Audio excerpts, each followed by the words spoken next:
What it do, what it do, what it do. It's your boy Big Val Opinion back with another live video. Make sure you hit that like button. Make sure you hit that share button. And most importantly, make sure you sub to the channel. Turn on that post notification bell so that you be notified each and every time that your boy Big Val is going live, man. With that being said, let's get into this intro.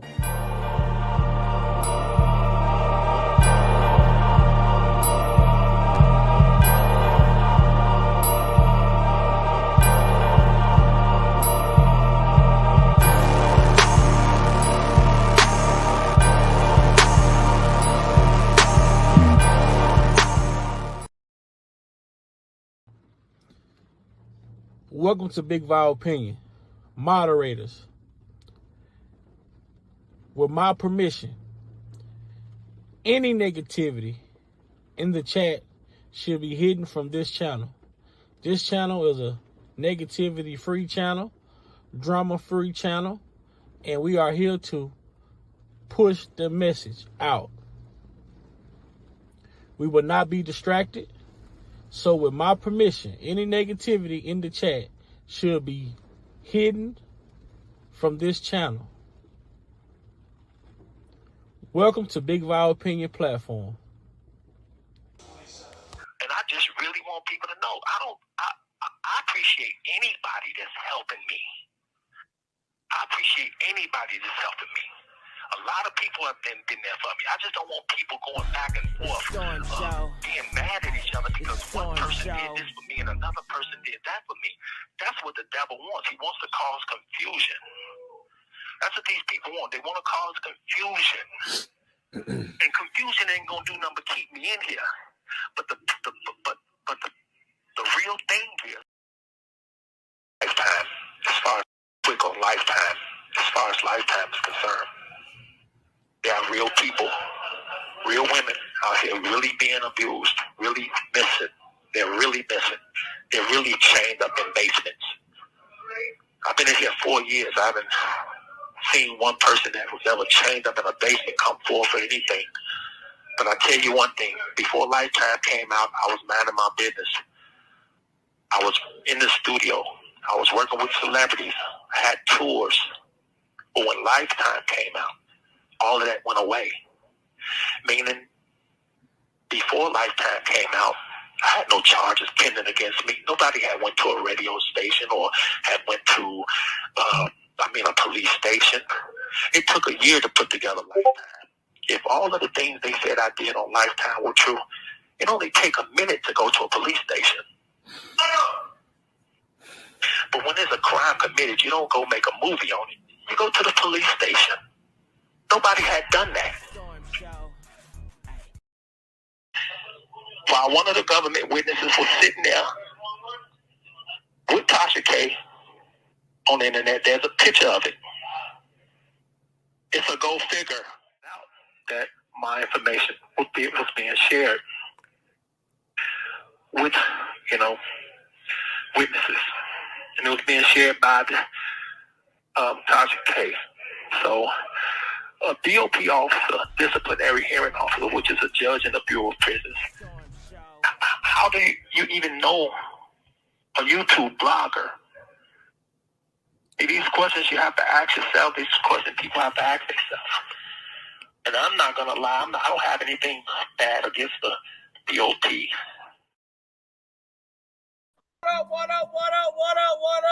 What it do? It's your boy Big Val Opinion back with another live video, and tonight is going down. Just like that. I heard they were looking for me. Here I go. The man right here. One and only, man. You can't clone it, man. Often imitated, but never duplicated. You feel me? Yeah, sir. My shit. How y'all be? What up, What up, Derek? Blessings. What's going on, man? What up, community prophet? What up, prophet?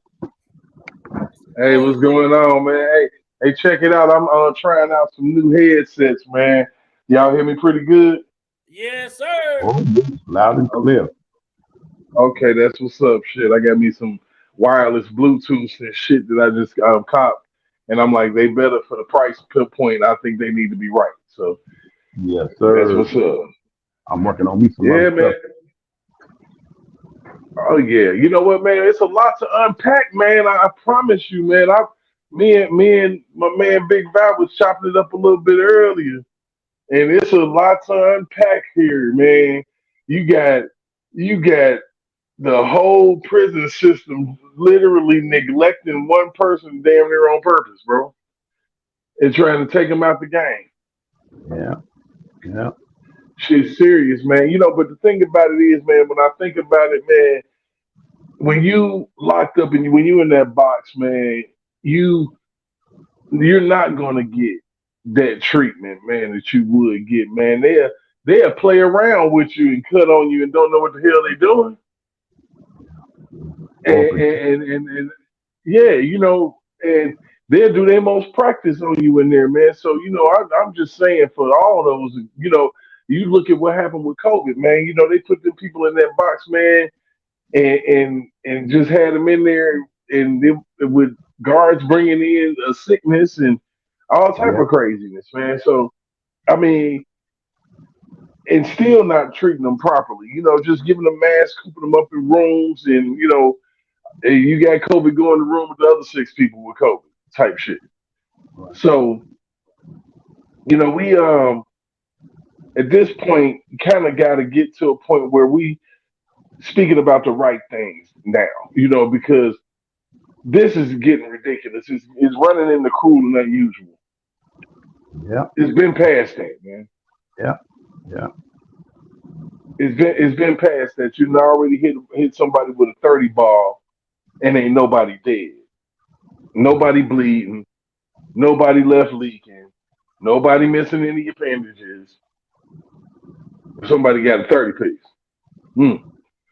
but check this out. We are we're go ahead, man.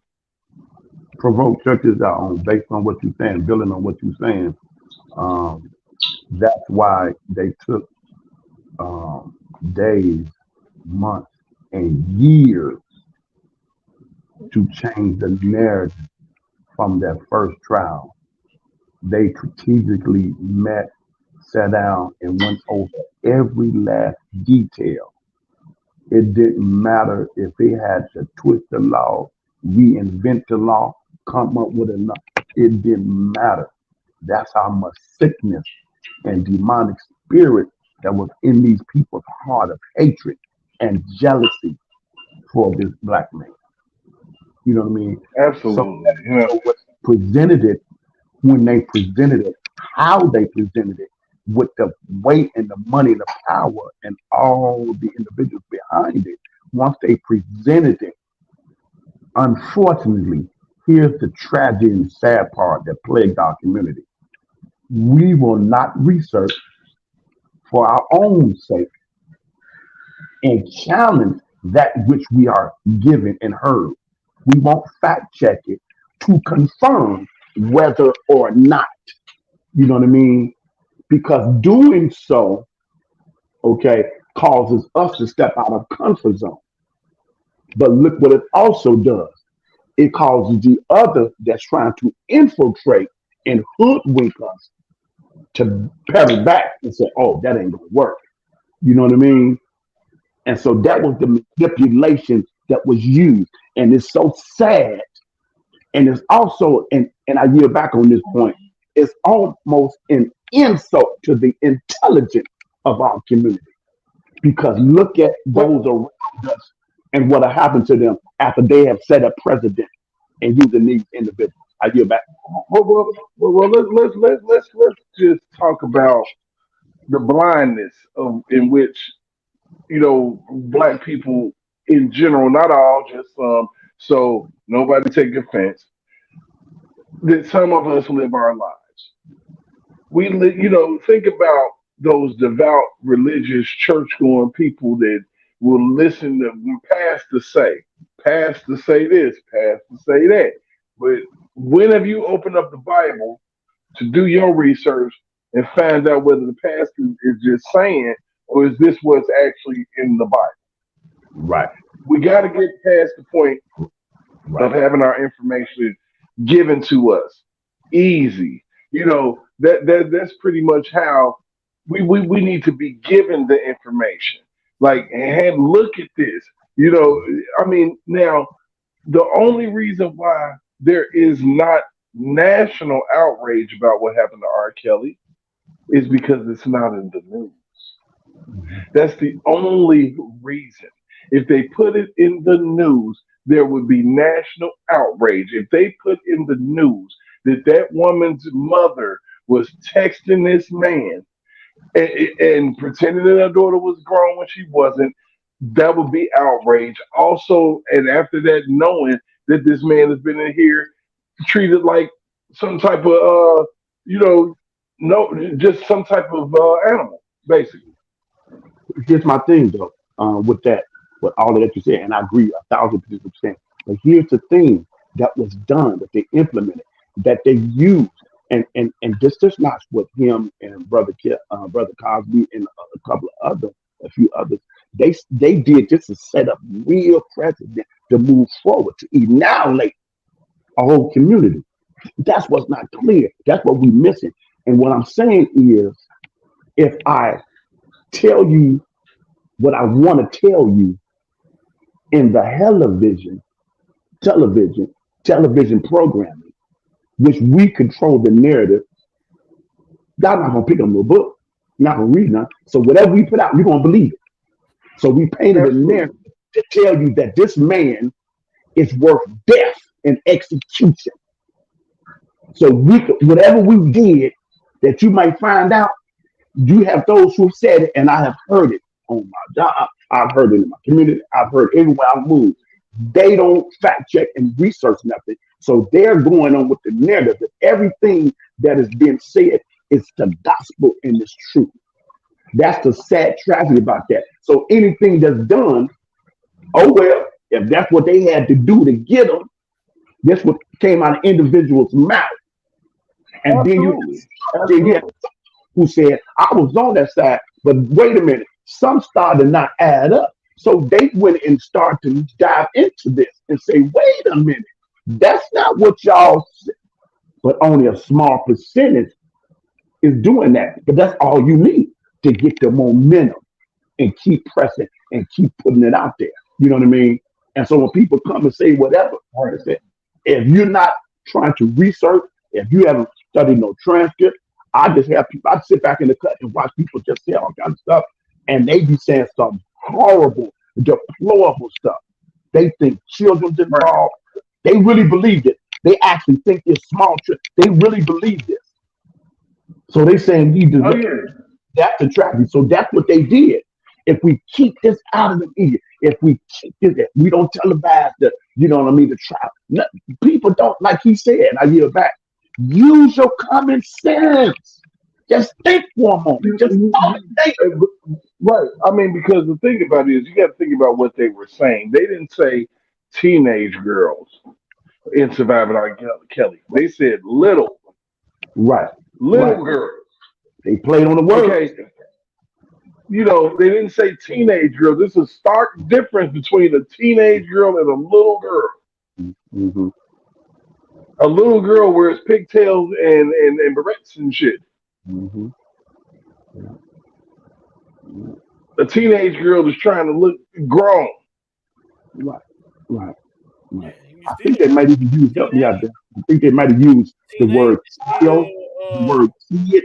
teenage is still they ain't gonna use the word teenage because you got 18, well some states 17, but on the federal is 18 across the board, but 18, 19 is teenage, Right, but those are Right. adults. right. So we gotta play on the we gotta play on the hearts of the public, and Right. But they that's came with a good strategy. They came with a good strategy. I feel like they strategy gonna backfire on them and become a key element to helping overturn a lot of this shit that they did. Right. You can overkill. You know what I'm Right. saying? There you go, You nephew. go There you hunt go. this deer, but when you shoot that deer, you really want to just shoot that deer in the kill spot the first time. You don't Right. You don't want to riddle it full of you don't bullets. want to, yeah, you know what I'm saying? You don't want to keep shooting this 20 times. To Right. me, they no good no more. Talk to us, nephew. Talk to us. You can't pull no pelt off of it or nothing. Nothing. You know, Everything's destroyed. everything destroyed. And this is what the government did. They they sent a kill shot, but then they even stood over to even finish the job. Like, come on, Yeah, man. yeah. Now Empty clip. your whole intent, first you had a self-defense case, but Right. now you no longer have that because you went Empty the overboard. clip on them. You know what Empty the clip on them. I'm saying? Yeah, yeah. You drove back to the store. Let me get some more bullets and come back. You know what I'm saying? This is the type of shit they on. But Uh. I want to say, shout out to Andre, the guy who did this interview. This is the first time we heard unedited. I'm not gonna say it is no shot towards nobody, but this is the first time we've just heard some raw audio of just a conversation, and I want to commend this brother. Right. Mr. Taylor. Besides Travis Smiley, man, this dude interviewed his well, it ain't even an interview. His conversation was so point on. His questions were Yeah. so point on. It's like, bro, this is what happened when you make a person comfortable. They are willing to open up and talk to you when you show them that, look, I'm not judging you. If you made a mistake, whatever, this is how you want a person to feel when they talk to you. And even in the sadness in Kel's voice, you also heard the I'm happy that somebody is listening, Right. at the same time. Right. Uh, Right. just listening to it, he voiced his frustrations about certain things, certain people, certain Right. issues. Like, and I was one to say, you know what? Because it's been so much, it's been so much seesawing. I was like, man, Right. I don't want to really get off into that shit because I know how people be. But when Right. Derek called me, Lex sent it to me. People was reaching out to me about have I heard it? Have I heard it? So I was like, man, let me go check it out and listen to it. And man, the shit is hot from the Yeah. first second to the last second. Yeah. I 3 hours. listened Absolutely compelling. Yeah. I listened It's a compelling. To me, it was compelling because it gave him an opportunity to be humanized. Right. For the first time in 4 years, to talk to him about, his music and where he got his start. I mean, it was a real conversation. We can't start from, from, oh, you're locked up, what's going on? All of this, it's all connected. Right. Everything is connected. So, we got a chance to, pull back the mask, but the media never talk about this. The Right. mass media, it's the craziest thing that these y'all can reach and say, oh, well, they went to go get his royalties. They filed a suit for that. Y'all want to put that out there that they taking the man's money, but And there he's was a speaking. whole lie. They put that Right. out in the news, and there was a whole lie. Jennifer contested that shit, and that shit was revoked because he wasn't even served the notice to even show up at court. Right. So, the issues that we've been seeing and has been coming to light is crazy because the media is not picking up on it, and it's the most ridiculous setup in the history of America. Yes, sir. Yes, sir. And the problem that I have with it is that the media knows they can get this information. TMZ can get all of this shit. Shit, shout out to They our they sister, Prima Donna and Lavish Lady, man. They just did a press release. They did a press release, wrote up a press release to send around the different stations and networks and shit. That's very, very very good work. Uh, it's talking about the BOP officer and different things like that, the negligence, and we gotta always salute people that's doing that type of work, putting that type of work out, because those are the type of things we can send to these news outlets, and honestly, hold them news outlets accountable. Because when we sending y'all factual information with documentations to back what we're saying, and y'all choose to not run it, only tells us what Kanye West said about this red media that we live in. You know what I'm Right. saying? Because I we mean, but that it's just definitely thoughts that we thinking, we sending y'all factual shit with attachments that attached with it, court document numbers, everything. So why not choose to even suggest speaking on it? But I understand the more they go it against doesn't hiding it it, doesn't fit the narrative. but the more, but they can choose to run this way that they running with it and not promote it. But man, it's only going to build up a force to be reckoned with when the shit do come forward. You know what I'm saying? So you can't deny the shit. You can try to hide it, but it's like like I say, it's like your shadow. Shit, no matter where you go, that motherfucker gonna be there. So the truth gonna come out. You can sit down, they can sit down, they can block, ban, whatever they want to do. Um, And the problem is it's so overwhelming. Like when when the truth does come out to the mass public, it's going to be overwhelming. Like, oh Yep. my God, Yep. like what the hell? we got PPP let's loans. see what time it is. Oh, it's almost 8 o'clock.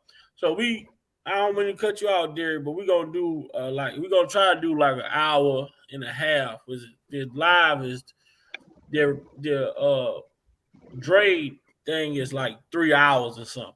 So we're gonna try to do an hour and a half of listening and referencing what R. Kelly is saying and interjecting on what he's saying. And I just want to salute Okay. you guys, Lex, Derek, everybody that's in the chat that's been here supporting R. Kelly over the last 5 years. We just gonna interject in to the shit that we know, and Kels is just gonna confirm a lot of the conversations that we've had. And we gonna get this thing going because we don't want to be on too late. Right. Right. Right. The work come calling shit for you know it, man. Right. I want to say this Hmm. so that I don't have to say it later. So this gonna be my little spiel. Something that he said. A lot of points he made, but one of the things that he said, and I understand why Kelsey responded the way he did to Mr. Dre, and why Kel was just wanted to focus on something.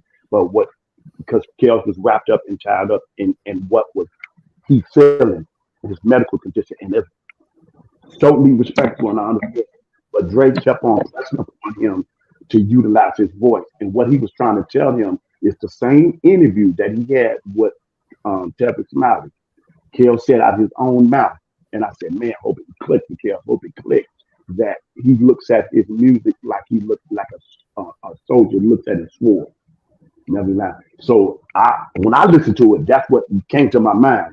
Dre was trying to reiterate that and tell him the very thing that Mm-hmm. you fight, you're gonna have to reach. And Kel was like, "Well, I don't want to, hey, I know that, but I just want to focus, Yeah. and Drake kept bringing it back to him, and he said, and then finally Kel said, okay, so what, so what do you think? What, wait, you follow what I'm saying, Derek? I yield back. Nick. That's all I got to say. You know what? When he said that to him, I was like, exactly, because that's what they were trying to steal. That's exactly what they tried and successfully tried and succeeded in taking from you. Yeah, yeah, yeah, That yeah, voice, that profound voice, that life changing voice, that make a person feel good voice, the make you think about your loved one, your lost voice. That yes, guy, they was trying to yes, get rid of him. yes. They was It'd be trying right, to get rid of him. it'd be right there, but we miss it, and it's understandable, and that's why we got platforms like Big Five, Prima Donna, and et cetera, et cetera, et Right, absolutely. So that was the plan all along. They wanted to take the only thing he had left when he said, I admit the only thing I have left is my voice." cetera. Yeah, How You y'all know, doing, man? but now What up, What's Lex? going down? Y'all go ahead when y'all get done so we can go ahead and get it go. What up, Lex? Come on in, man. Introduce I, yourself, say something.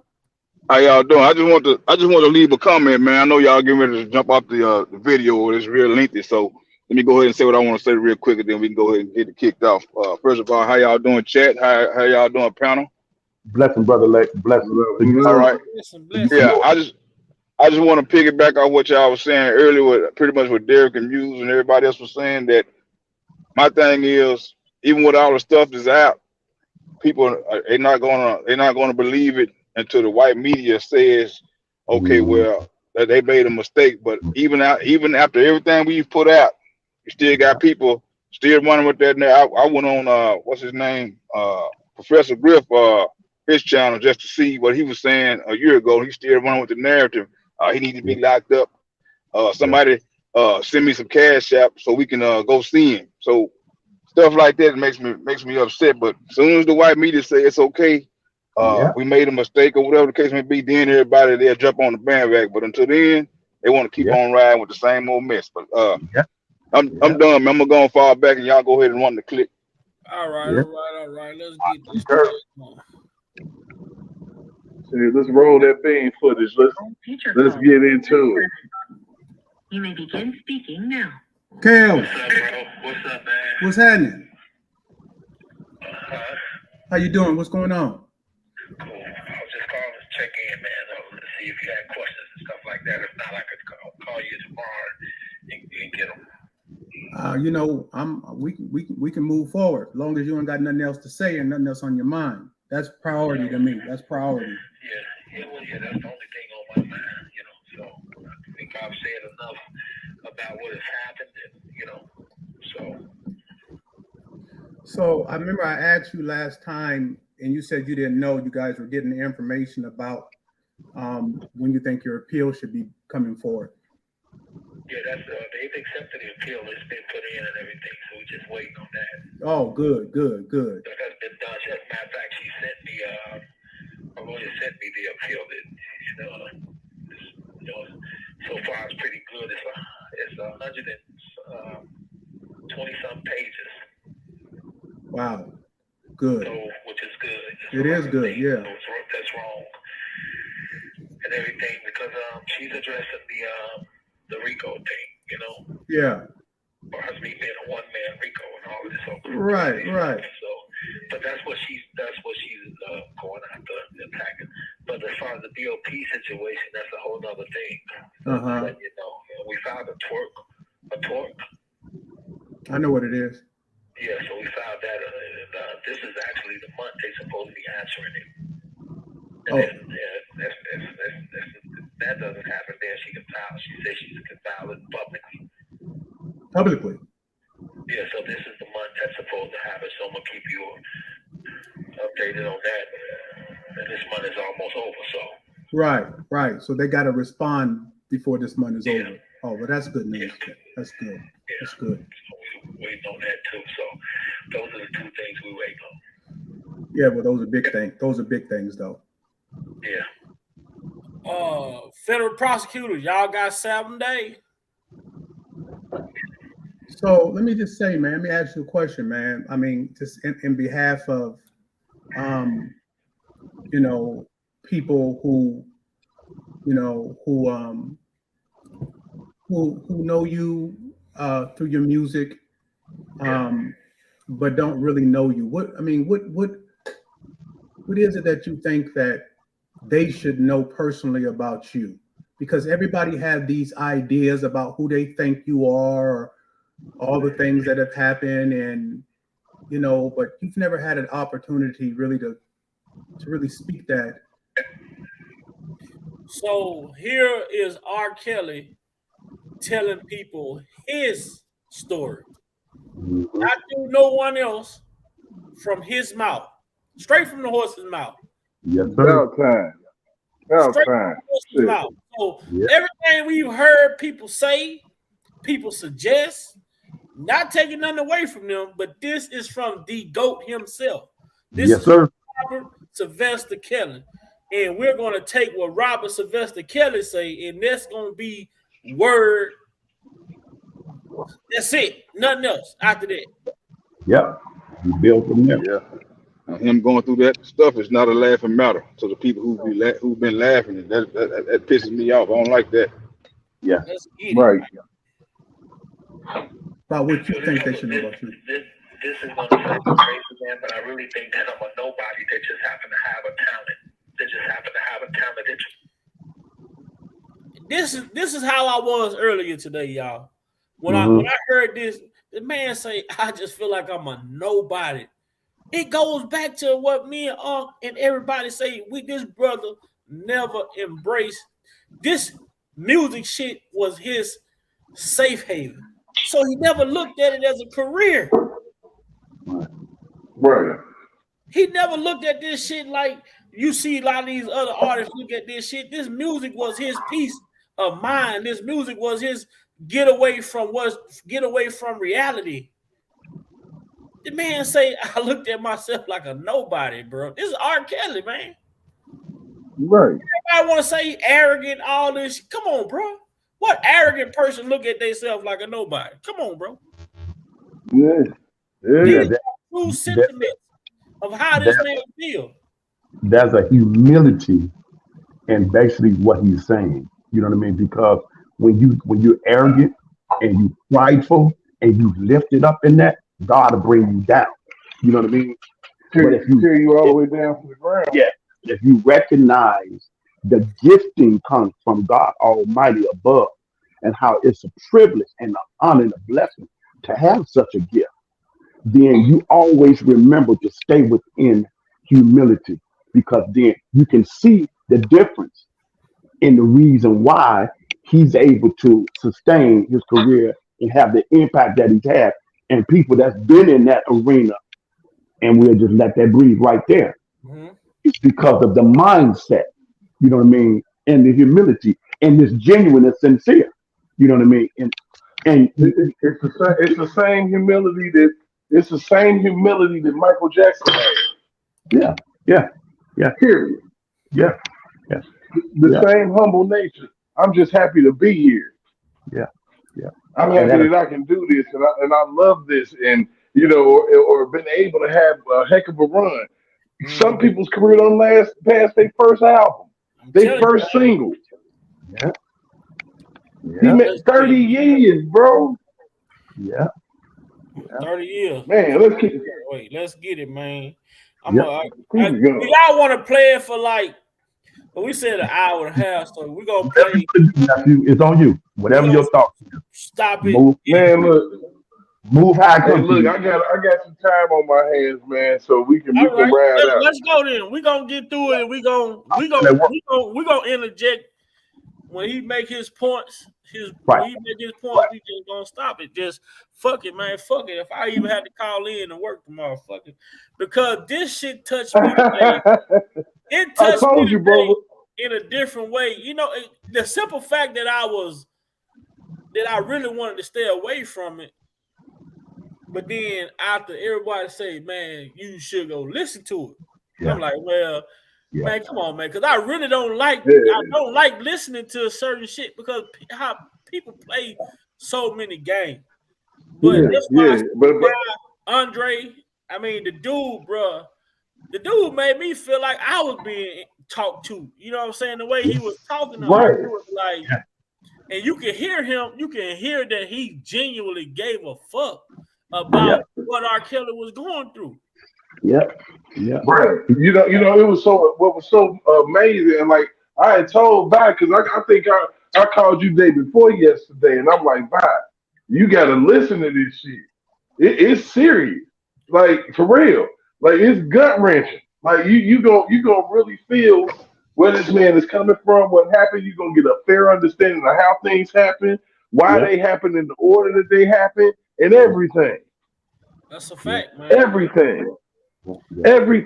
I'm like, oh my goodness. I'm like, he's pretty much breaking down the setup, just like Jennifer Bonji been breaking down the setup and everything. I'm like, come on, man. I'm like, this man got robbed once again, get robbed blind and thrown in the damn hole.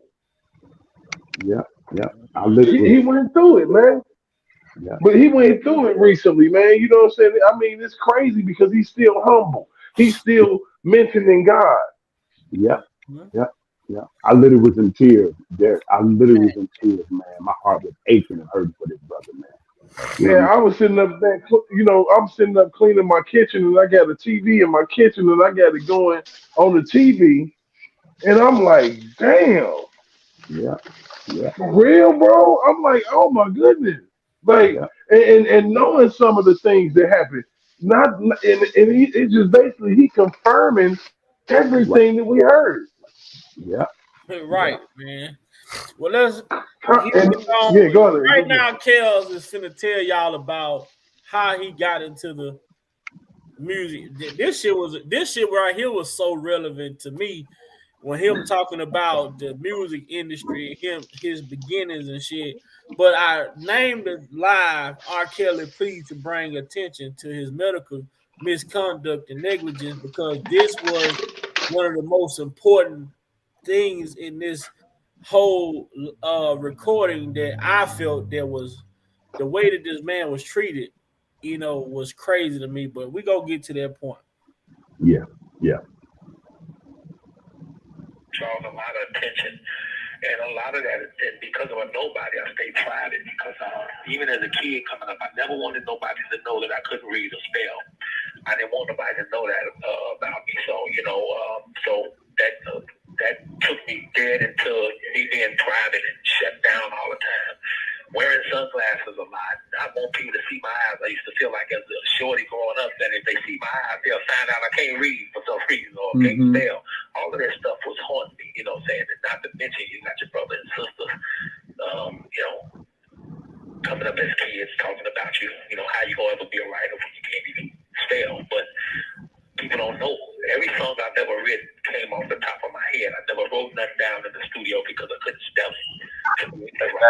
The first freestyle artist to put out platinum records before Lil Wayne say he used to freestyle, no pen, no pad, no pencil, no paper, all this shit. The man say he never wrote nothing down. He just go in the studio and you just go in the studio and you go in there and just make a fucking hit like I Believe I Can Fly.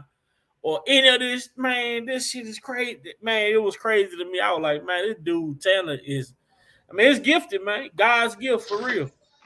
So I put my music up, I do my music, I put the mic up, and I put my mouth to the mic and start singing whatever comes out of my head. It just so happens to be a bunch of hit songs. Yeah. And that's how I've written, and all my life being in the studio for 30 years. So I want people to know because. So with him saying that, now y'all understand that. Now y'all understand the reason why y'all get the type of concerts y'all get. When in between songs, this man grab a towel and make a song, grab a bottle of water and come up with a song. Like how he do his intermissions at his shows, just anything that come to his mind. You be sitting there, he had a whole crowd singing some shit he just made up on the stage. And that's facts. And that's facts. Yeah. A lot of people pretty much got me misunderstood. It's just one giant, high-profile misunderstanding about me, and by me being so private, people, that want to know you, they want to know you because for one, they probably won't chasing clout.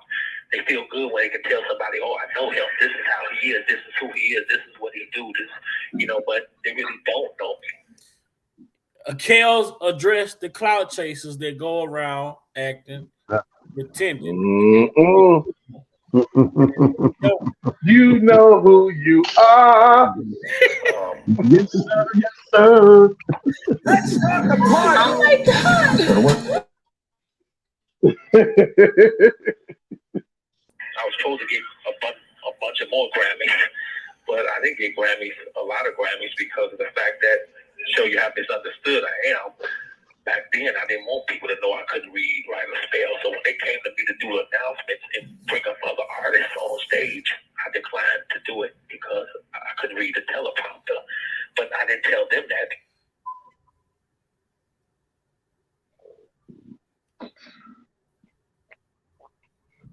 there goes the narrative that R. Kelly is arrogant.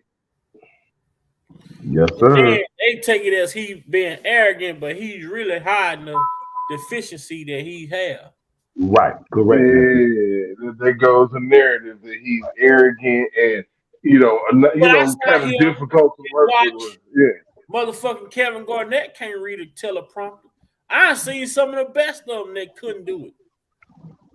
They Yeah. just sat on stage and made themselves look like a damn fool trying to pronounce some shit that they can't even pronounce.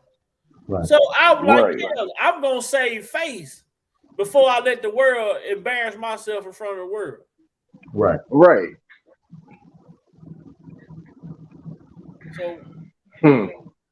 Deep, man. That's deep. That's deep, bro. Couldn't read at the time, so I would just decline it. And so they would tell me that everybody else does it. Why can't R. Kelly do it? You think he too good? And it became a big deal. And next thing you know, I wasn't getting Grammys no more, even though I had #1 hits all over the radio. So that's how misunderstood I am. It bleeds over into other situations as well. It's still like I just popped on the scene and became famous, but nobody know where I came from. Nobody know my background. Nobody know I was a street performer for years. Nobody know I hitchhiked from Chicago to LA to try to get famous and just trying to make it. I lived on Venice Beach Park, just out there street performing. I slept under basketball bleachers and just trying to get a record deal out there in LA. But every door closed on me. Everybody said no, because I had this really basketball swag at the time, and I was bald headed, and I was trying. imagine how those people feel that closed the doors on him, that turned them around. Imagine how you feel seeing a motherfucker, seeing R. Kelly on TV a year, 2 years later. You're like, man, I remember that guy came here trying to sing. You know what I'm saying? Damn, well, you know how often those type of situations take place in life. Yeah. That people, And you know what? It's crazy because I can imagine, just being growing up 30 minutes away from where that man lived. How when you poor, when you broke, broke.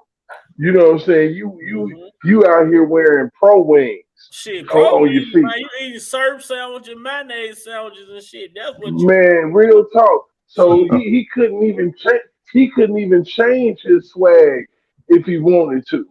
Yeah. Facts. At that point, that's all he had was a basketball jersey and some the basketball shorts and some gym shoes. Yeah. Yeah. Man, but you know how much courage, bro. And I'm Yeah. speaking on that part of it. Yeah. How much courage it takes to uproot yourself from Yeah. your family Mm-hmm. and go across Yep. the country to a whole nother territory foreign to you that you know nothing of and And live. that's that, or die trying, or die trying. I'm gonna die trying, bro. Man, That's real shit. Like I'm gonna die trying. I think that in his book he talked about how he hitchhiked and he was on the back of a bike and with a motherfucker all type of all shit time you going to hitchhike, you can't California. even read signs, even know where the fuck you going. You just trusting these people that you hopping in with. Right. Some of them could be killers. Yeah. But thank God that he was able to make it to California, able to get back to Chicago Right. and do his Yeah. thing.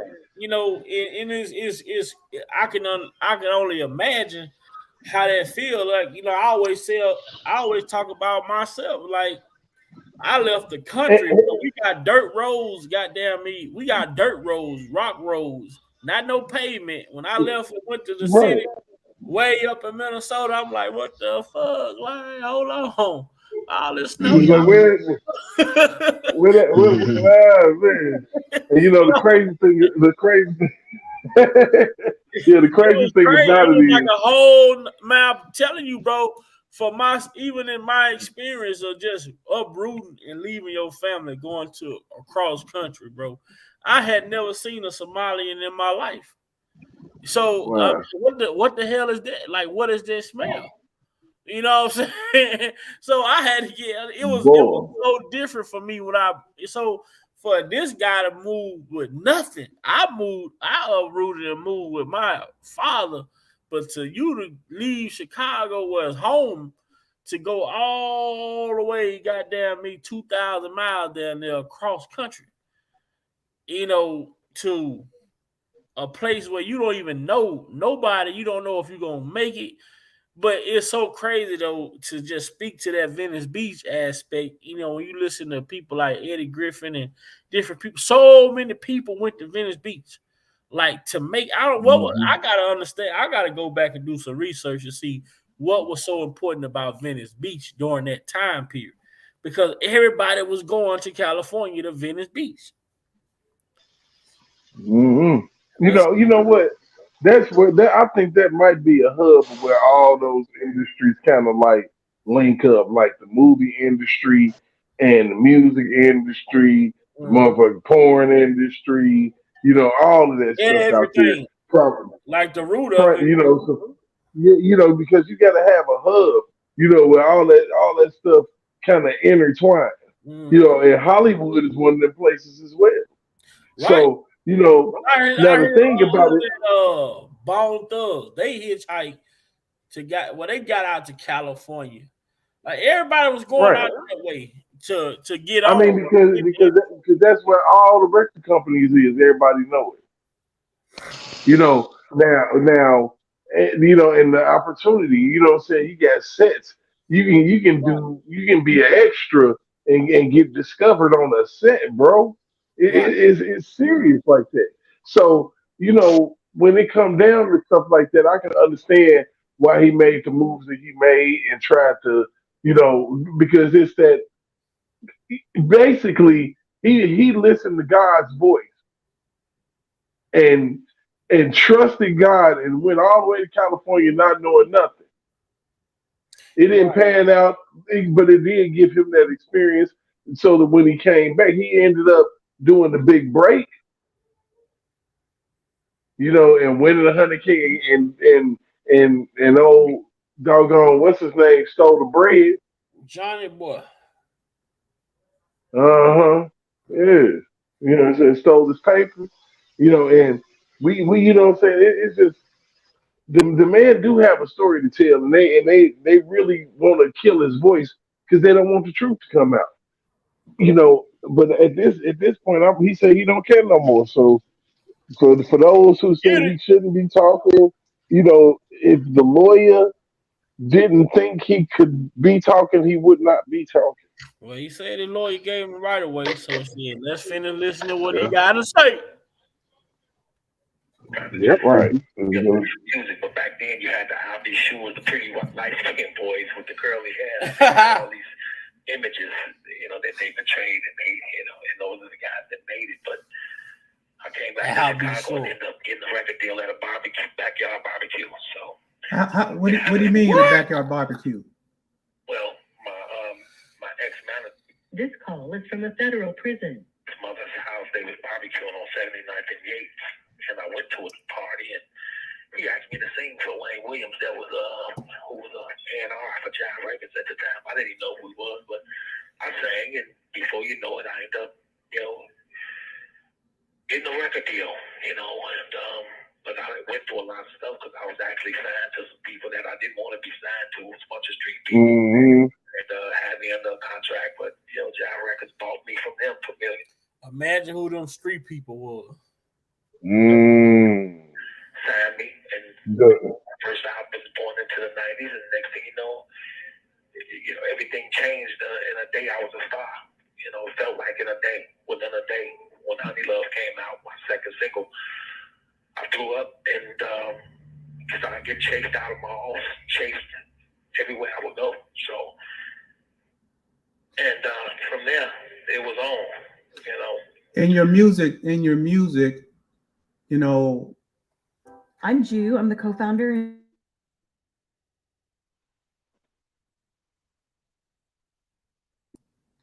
there's a there's a lot of risque things in there, provocative, Yeah. sexual. Yeah. But Yeah. my question is, there's also a lot of depth a spiritual depth in your music. How did you Mm-hmm. reconcile those things? How did you work those two things out? Well, it was strange because when I first got my record deal, when I presented to the company, was things like "I Believe I Can Fly," "World's Greatest," dedicating, you know, to my favorite girl, songs like that. I wasn't even thinking doing sexual music, you know. But my company was showing me Bobby Brown, and they were showing me all the guys that were Guy and Eric Hall and the songs that they was doing, Tenderoni, and so I felt like I could imitate people pretty good. So I imitated what I was hearing because that's what the company wanted me to do. So I started doing that. And Honey Love was one of those songs. If you go back and listen to it, it sounds like Aaron Hall. It sounds like some guy would have done back in the days. And then, you know, Vibe, the first single Vibe, it sounds like something New Jack Swing. And, you know, I was just imitating what I heard on the radio because that's what my company wanted. They didn't want the black man, to be honest, doing the white songs. They wanted some sexual stuff and some freaky stuff, or like, you know, Seal. I mean, I think Silk. Oh, you know, Silk, yeah. Groups and stuff. But how did you get into your own? How did you become R.kelly? How did you? Because you might have started right there, but you developed your own style. How did you do that with all the pressure of them wanting you to kind of like emulate other artists? How did that happen? It's inspiration. You know, everybody shoot a jumper the same way, but if you got an orthodox shot and it keeps going in, and people love it when it go in, then you're gonna kind of like develop that shot, even though it looks orthodox, it looks crazy, but it's going in and the crowd is going crazy over it, so you're not gonna pretty much change that. You're probably gonna just add to that style. My style became orthodox. I mean, I started doing the Eric Hall and the Guy and those type of fields, Bobby Brown, but people was loving it, you know, what I was doing, and I had a little twist to it, so I started adding more twist to it. Then I ended up developing my own style, and the more people loved it, the more I developed it. You know, I'm gonna call you back, and if you don't mind, in 5 minutes. Okay, hit me back. 15 minutes. 15 Okay, minutes. okay, I will. That is so interesting. Man, you see how he articulated that, nephew. You see how you down for vote. Yeah, man. Brother. Blessings. Got right back on the line. Woo, boy, Kel working the shit out that phone in there, boy. I'm telling you. I'm telling you. Oh, hot. Oh, hot as hell. Kel be like, man, ain't gonna be about another 15 minutes. He said, I got back in the line. Shit, he offered somebody some jujus and wham, a pack of noodles and stuff. I swear to God, he did. Hey, he's like, hey, man, look here. I'm like, I go ahead and get you some of them whole shebang popcorn. You know what I'm saying? I get you a bag of that when my commissary comes. Let me get up. I'm telling you, it don't take much.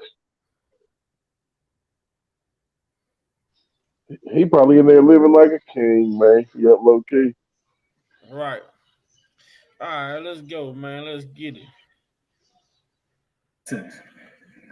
Yeah. You wanna continue, or you got something else you want to say? What was the last subject we was talking about? The misunderstanding. Yeah, you talked about how it veered off into other things, you know. But I had got on how you developed, you know, becoming how you connected the music, the different styles of music, you know, the spiritual and the R&B, sexual, and you explained that already, you know. Yeah, well, that's why I wanted to, you know, like I say, when I got my record deal, I had a lot of great songs. I felt like classic songs. It wasn't like sexual songs like that. It was, you know, I don't know if you remember, dedicating this one to my favorite girl. Yep. See, those type of things. That was a song about my mother, you know, I had done way back in. A lot of, just like I say, the company didn't want, like, you know, the humanity songs and things like that. So I had it made up in my mind that once I became famous off of what the company wanted me to do, that I was going to end up doing the songs I wanted to do. I didn't want to just be a sexual singer, you know, because I felt like I didn't want to be just in a box, you know. And but that's how the chip fell to get me out the hood. That's what was selling, and I kept it on. I kept it going, and I was good at it. I became good at doing it. But once I got established, able to do things like I Believe I Can Fly, which I had to fight with my company to even do that song because they felt like my audience would be confused, singing sexual songs, but here I am singing I Believe I Can Fly, and it's more like. So that was something that was interesting to me. Why would the company be so concerned with the audience when the audience like the goddamn artist? Big on it. You get what I'm saying? The audience is gonna be the audience because they endure the artist himself. So that means if he put out a goddamn song like Pootie Tang, not saying nothing, people gonna be talking about. Y'all heard R. Kelly song saying nothing?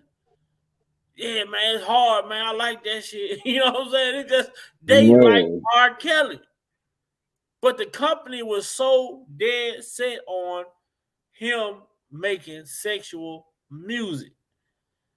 And like you got this is R. Kelly, man. They didn't even this is the crazy part, and I'm gonna say this shit because it need to be said. They didn't fucking understand the caliber of artists that they had. Bingo.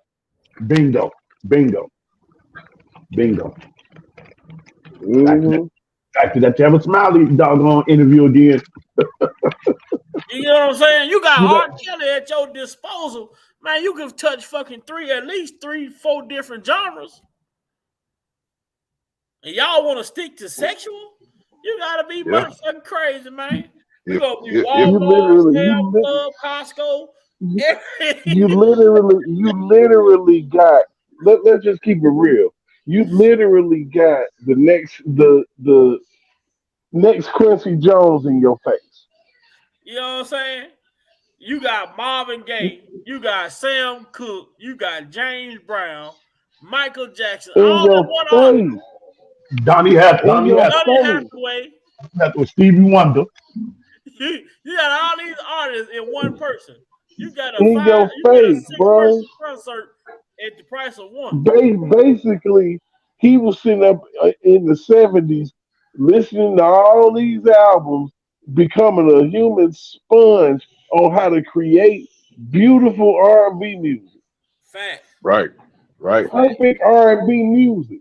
That's why his music is so perfect. He told Tyrese, you gotta sing the song through the fade. You gotta do it. You can't, because back in the day, that's how they did it.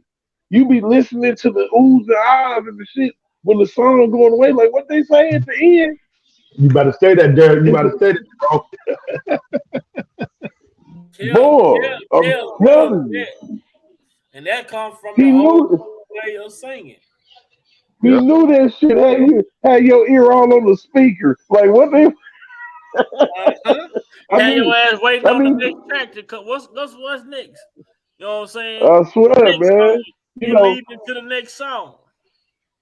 I mean, and truth be told, R. Kelly is the last Let It Ride CD artist. Ain't nobody had no album outside of Confessions from Usher that could even do that. All R. Kelly's albums, you can go start to finish and be good. Be good. Yeah, the record, the label, they misused R. Kelly because he still did what he wanted to do. You know what I'm saying? I'm glad that he went against them and did what he wanted to do at his own discernment versus listening to them. You know what I'm saying? They didn't expect him to be that famous, man. Right. Look, Jive Records felt like they took a chance, but the thing about it is, he took a chance on their ass. He took a chance on them because he needed to get out.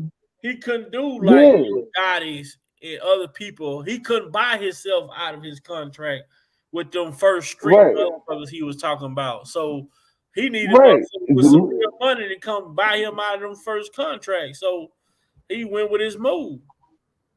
Yeah, you know what I'm saying? So you got, you know what I'm saying? The man,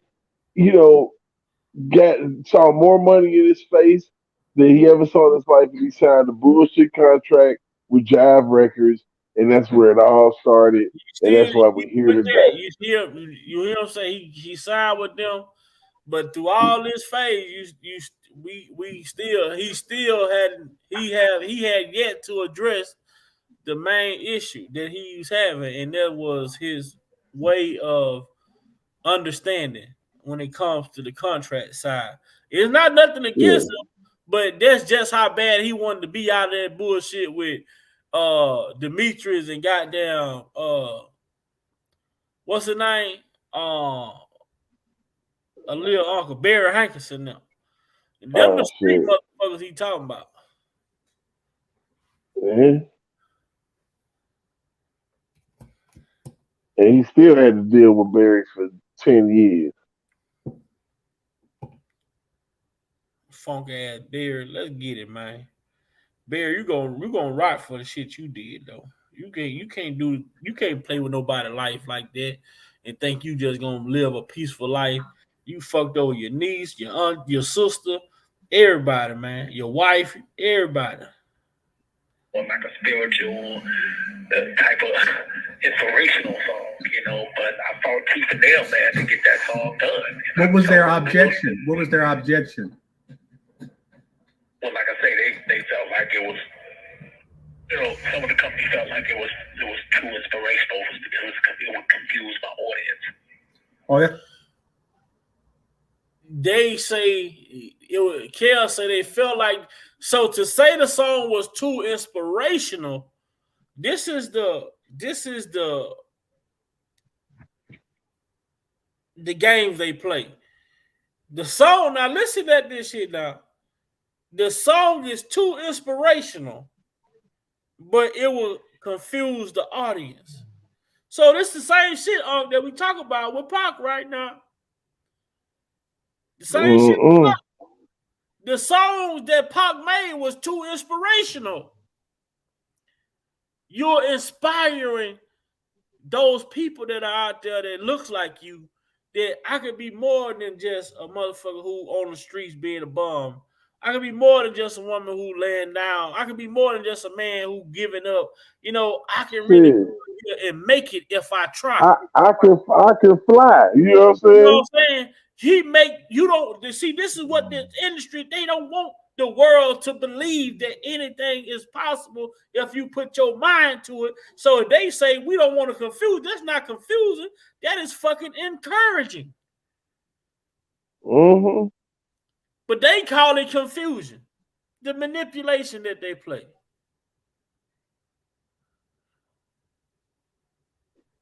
Yeah, I mean, and it's crazy because they didn't, you know, they don't want, it's an agenda. They don't want a song that inspirational, but that song was undeniable.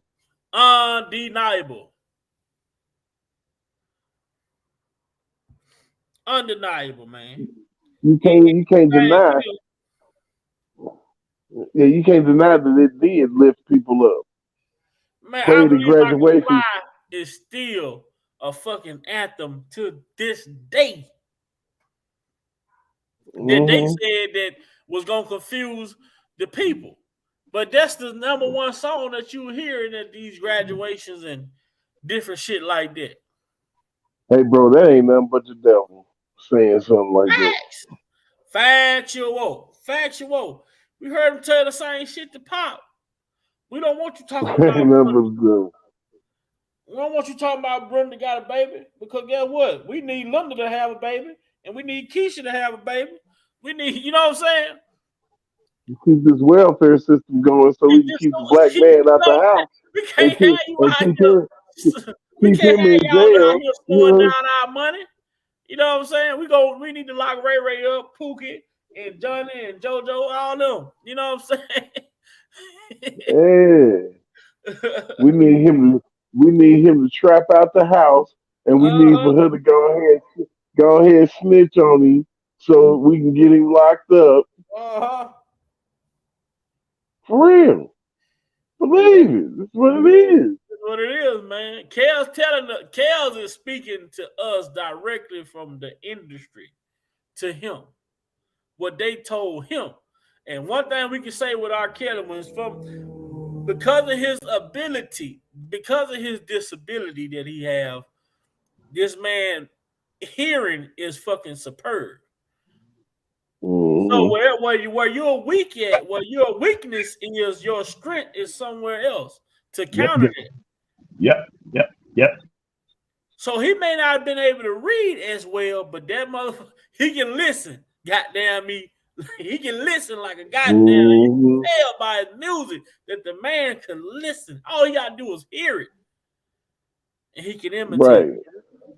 And like you said in this interview, he retains it. If it's read to him, he can retain it and Uh-huh. regurgitate it back, and his memory is impeccable. Most definitely.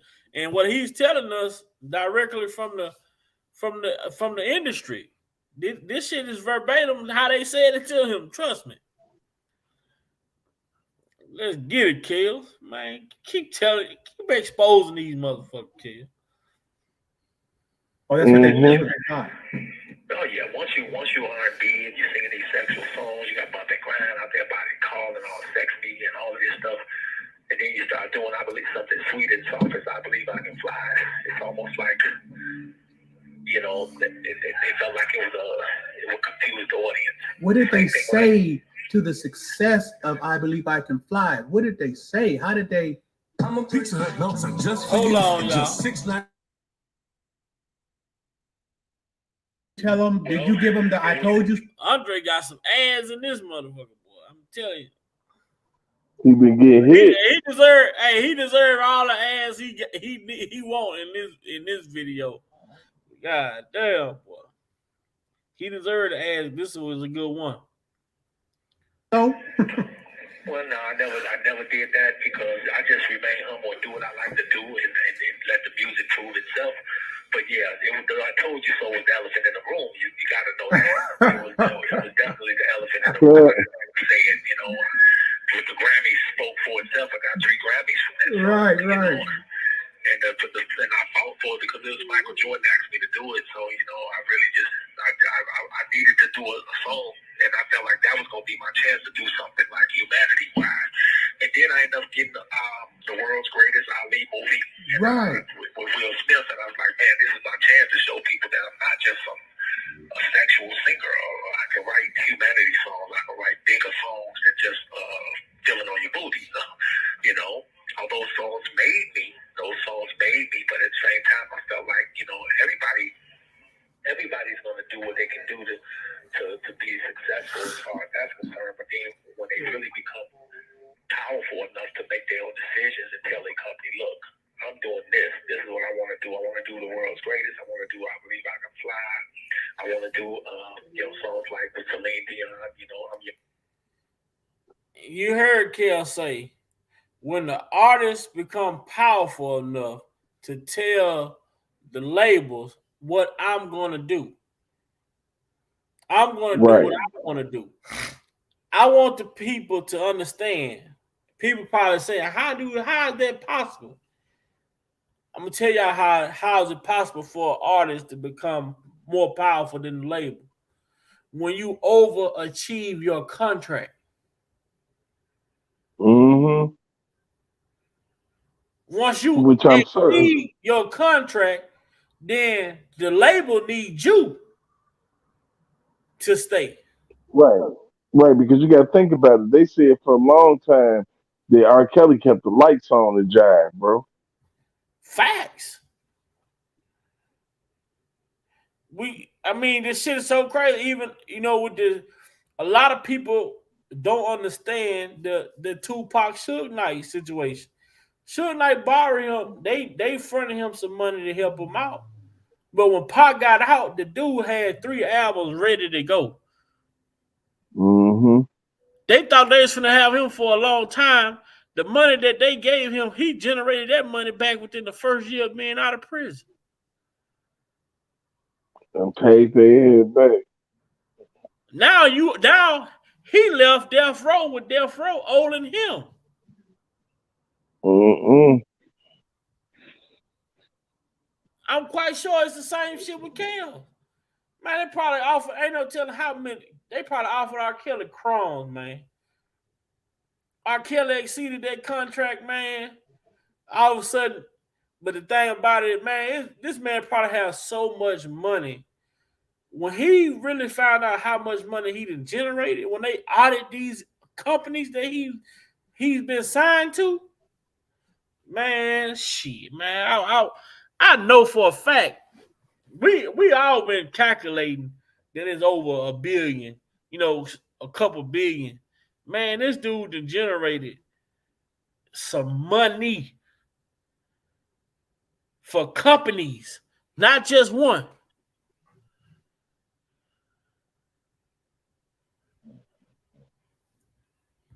Wow.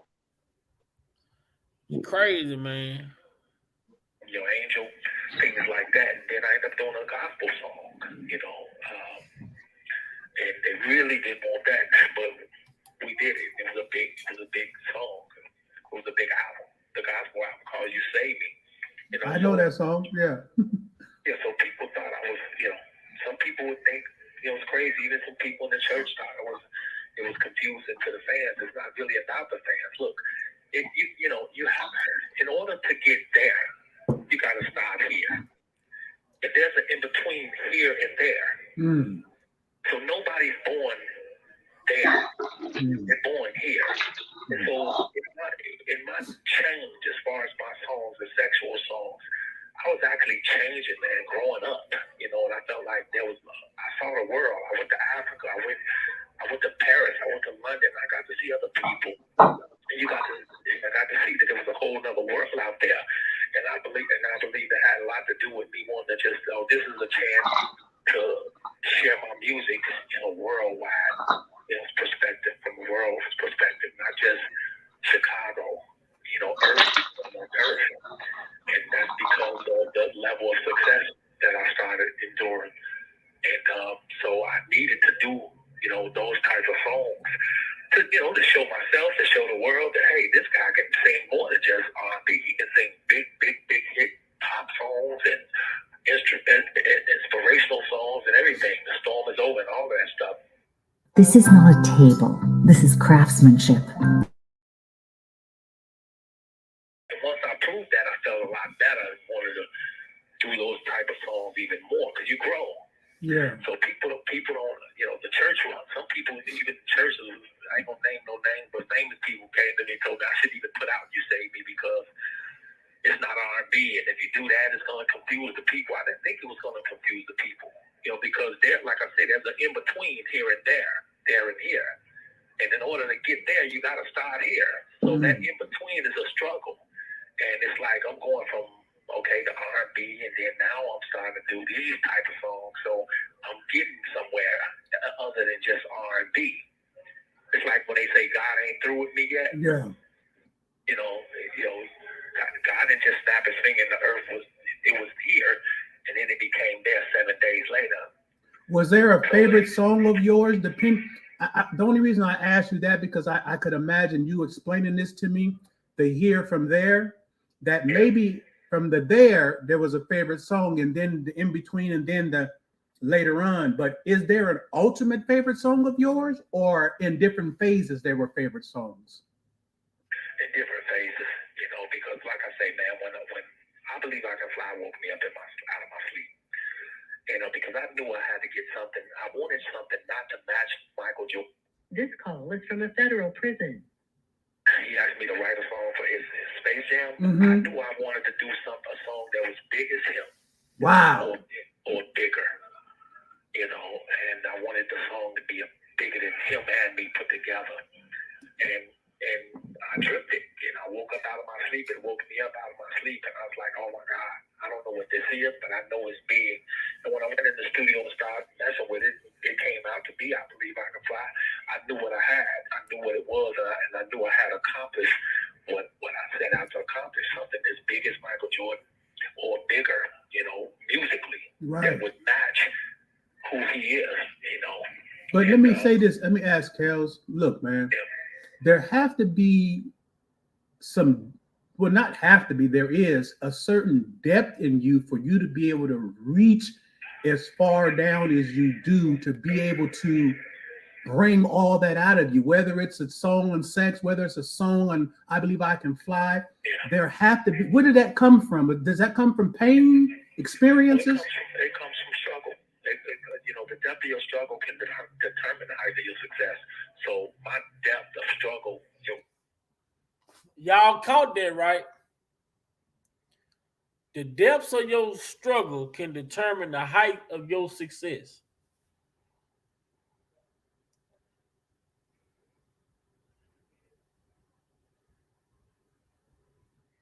Make sure y'all caught that. So deep, coming up even from a kid, and for me to be musically gifted, when your gift, when your struggle feeds your gift, it feeds your passion, and when all those three things come together, it's like, oh my God, so when I sing or I write, I think that people can feel my struggle, they can feel my passion, where I'm at and where I'm trying to go. And they can hear my cry. Even if you listen to Bump and Grind, I believe you can hear my cry. And I believe that's what people spiritually connect to, and I'm just honest with what I'm doing. It just comes from my soul. Whether it's a sexual song, whether it's a God song, whatever song it is, I feel people gonna feel it because I'm being honest about it, being real. What? Got 1 minute.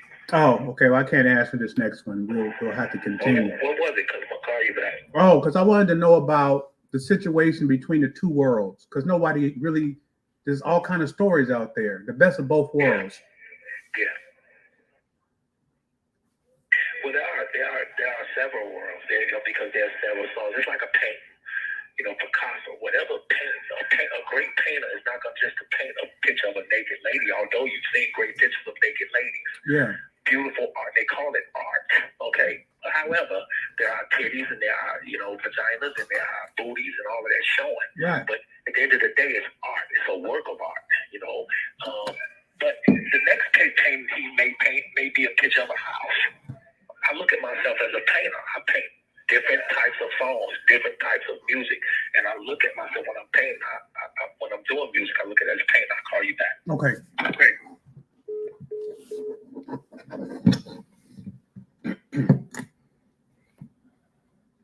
What's up, everybody in the chat? What's going on? For this call. This call is from Man, that boy going in, ain't he? This call will be recorded and subject to monitoring at any time. To access this call, press I like how Dre format the questions, though. You may begin speaking now. Yeah. Just run that back. Did you get my message? What up, H? Oh, I told you I wanted you to call me so that I can record it again on a different source so I can for radio. So I want to go through that again. What we talked about. I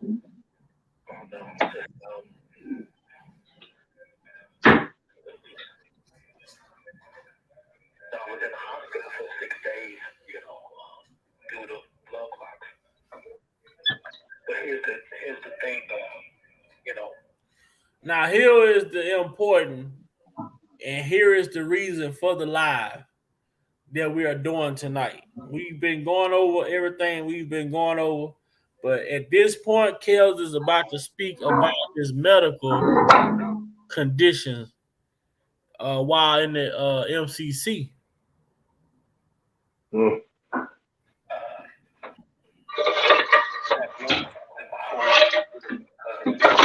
Supposed to have a cast removed from my leg in 2 weeks.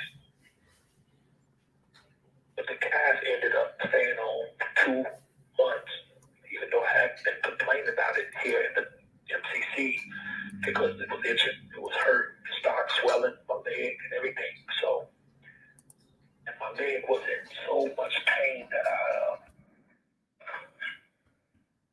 I was a walking cane, and I beat the cast off myself. It was over 2 months. I told one of the nurses here a month and a half ago, like blood clots. I went down to do physical therapy, but I couldn't do physical therapy because my leg was hurt so bad after I had taken the cast off. But she felt on my legs, told me that it wasn't a blood clot because if it was blood clot, it wouldn't be swollen, it would be smaller. Hold on 1 second. Mm-hmm.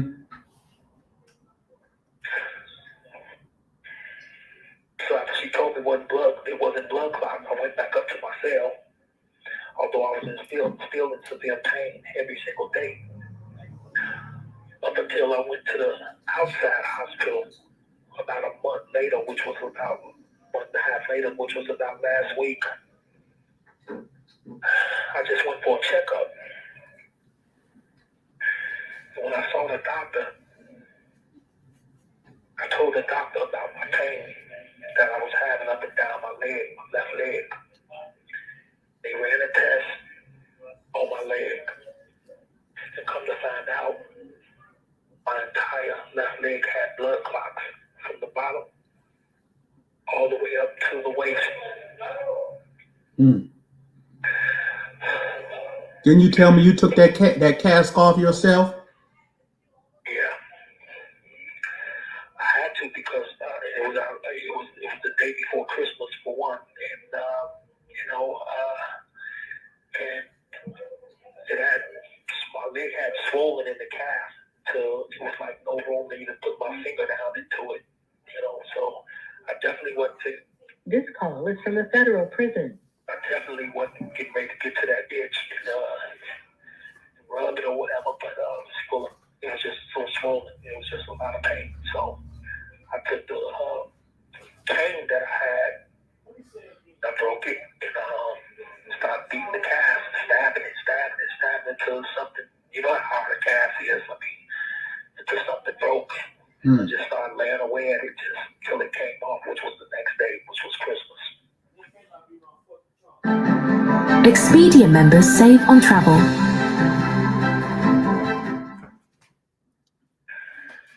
But they ended up keeping me in the hospital, because they said because of the blood clots, and the doctor told me that it was a good thing that I came to the hospital when I did, because it's a very dangerous situation, and how blood clot could have went to my heart or my lungs, and then they checked my lungs and everything. Thank God it was no blood clot in my lungs, but my leg was in severe pain as it is now.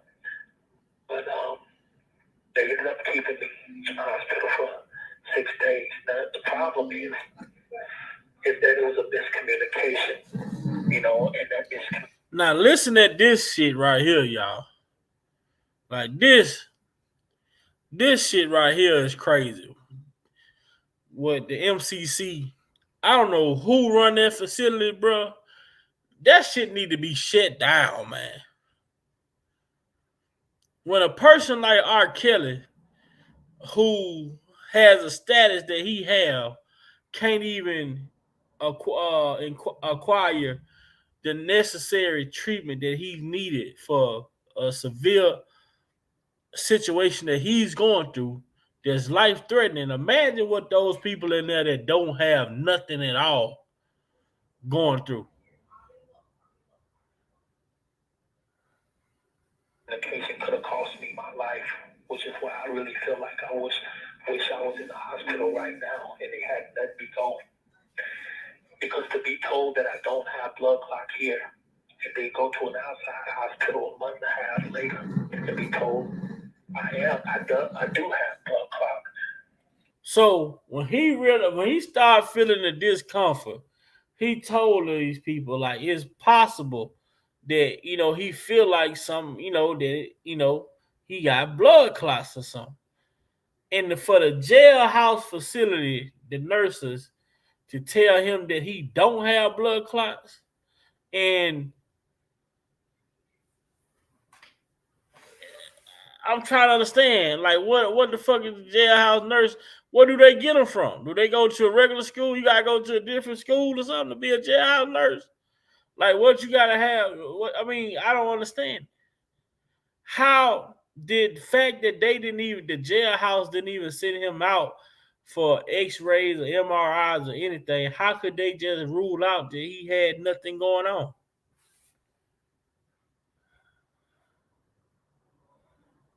Within a month and a half, I could have died. And when I think about that, it just rocks my brain because. What did she say to you to indicate you did not have blood clots, though? What did the nurse say in MCC? What did she say to you? No, the physical. When I went to the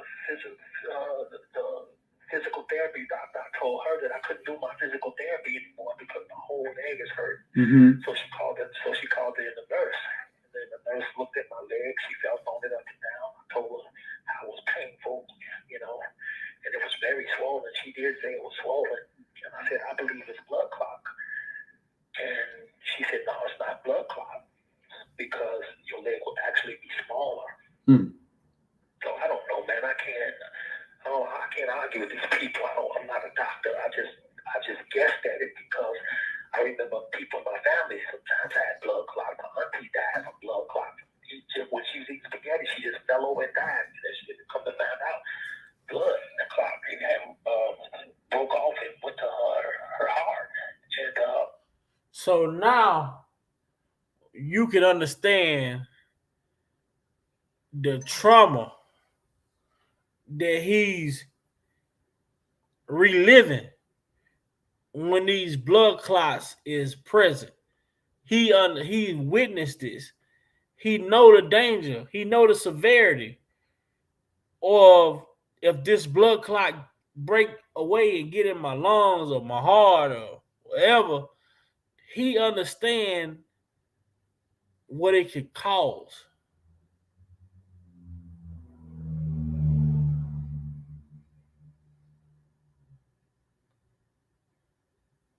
Man, it's crazy with these people at the MCC, man. So that's what I was going off of. But she had been complaining about a lot of pain. Mm-hmm. But anyway, man, when I said that, she said it wasn't blood clot. So I went back up to my cell after I went to the doctor at the MCC here. And then come to find out that it is. Mm.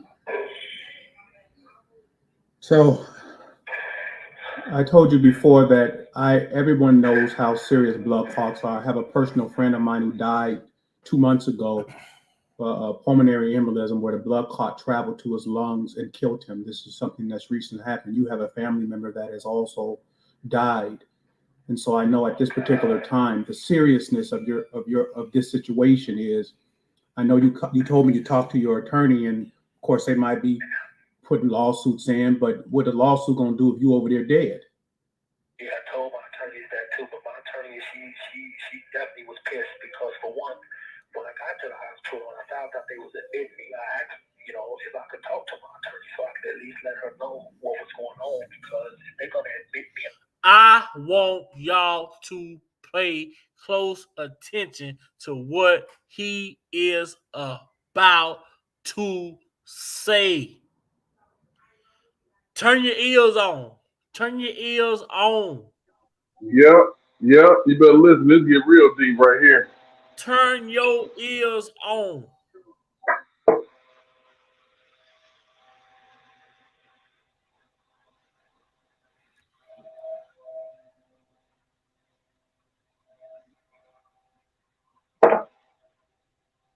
To his lungs and killed him. This is something that's recently happened. You have a family member that has also died. And so I know at this particular time, the seriousness of this situation is, I know you told me you talked to your attorney, and of course they might be putting lawsuits in, but what the lawsuit gonna do if you over there dead? Yeah, I told my attorney that too, but my attorney, she definitely was pissed because for one, when I got to the hospital and I found out they was admitting me, I asked, if I could talk to my attorney so I could at least let her know what was going on because if they're gonna admit me in the hospital, the doctor telling me that it was a negative situation. I felt that I should at least been able to talk to my attorney when I was denied a legal call. And I would have told my attorney, look, tell my fiance, tell my family.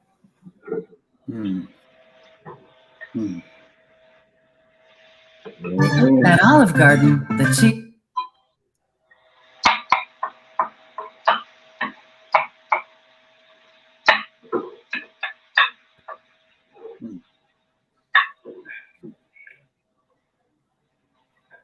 Yeah, man.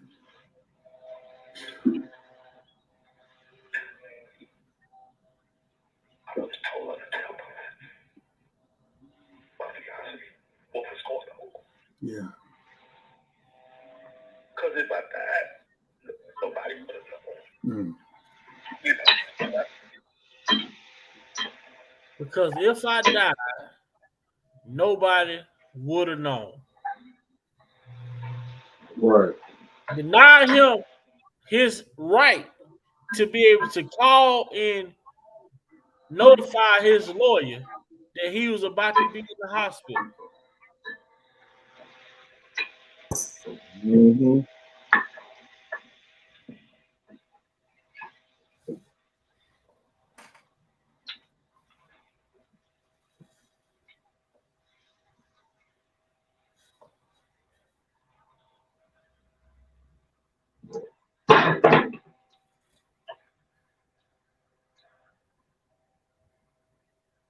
That's why I just really needed to talk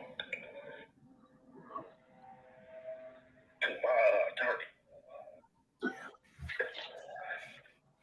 Yeah. This call is from the federal prison. But anyway, the nurse told me, when I told the nurse about the cast, because she asked me, did I fall? How did I get that many blood clots? Because she said she never saw nothing like that. She said one blood clot was from my knee all the way to my waist.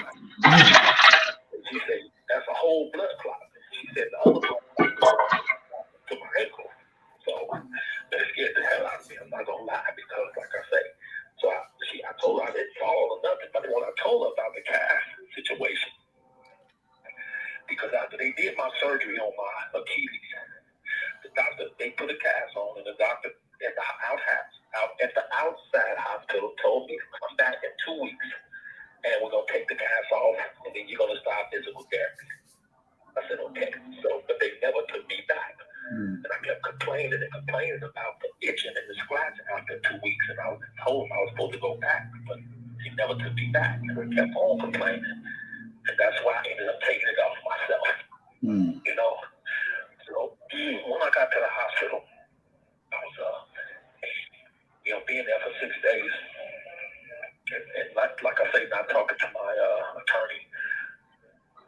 Then when I came, then they released me. And the day they released me, I was able to talk to my attorney, and I just felt like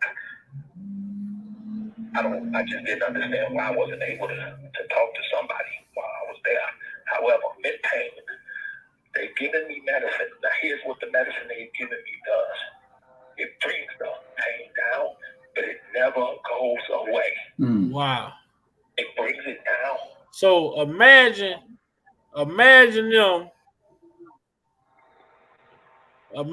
them giving you pain medicine that doesn't take your pain away.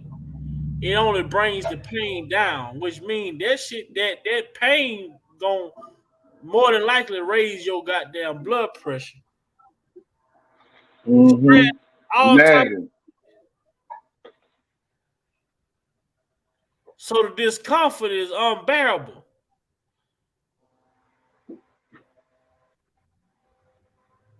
Like they had this man in there suffering, man. It never goes away, which I stay uncomfortable. What up, Uncle Ray? Tossing, I'm trying to stretch. They want me to move around. They want me to walk and move around. I would like to, but I'm still in pain. If I had the right medicine and I was not in pain, it would be easier to move around, try to stretch my leg and try to move around a little bit to get the blood clot. They do have me on blood thinners, but I don't know what's going on there. There's a big difference when you're in a jail. Yes. You're being taken care of or something like that. And I just want people to realize everybody's health care matters are different. You can't treat every case the same way on the same schedule. So he's pretty much letting us know how the prison system works. Everybody in there that's sick operates under the same goddamn regimen. No matter what your condition is, everybody has the same medical regimen. If they say we're going to give out pain pills every 5 hours, but your pain is severe every 2 hours, guess what? You got to wait 5 hours before you get a pain pill.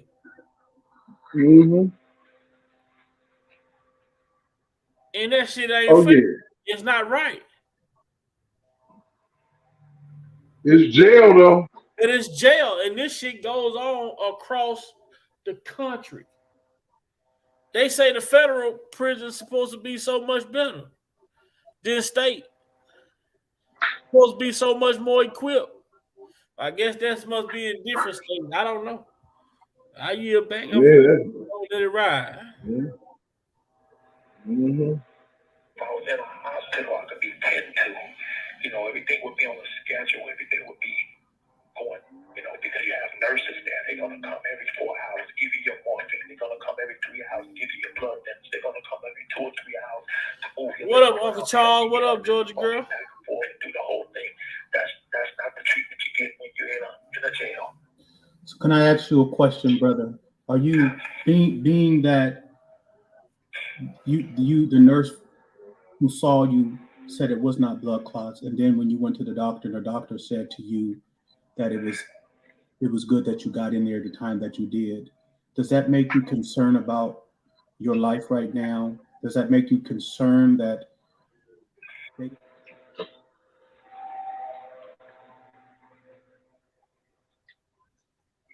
Hell yeah, that's the first thing I thought about. Because look, let me tell you something. All the thing I have been talking about on this phone is that, you know, just a second, y'all. Causing my case to go the way it has. I don't give a damn about none of that now. I don't care about none of that. I don't care about an appeal. I don't care about my lawyer filing a motion, because guess what? If I die, you can't appeal that. If I die, you can't file a motion. Right. You can't file a motion to come back from the dead. That's right. Okay, this is my life. This is the air I breathe. This is the only air I have, just like them. And I think they should think of me just like they think of themselves. Everybody loves to breathe.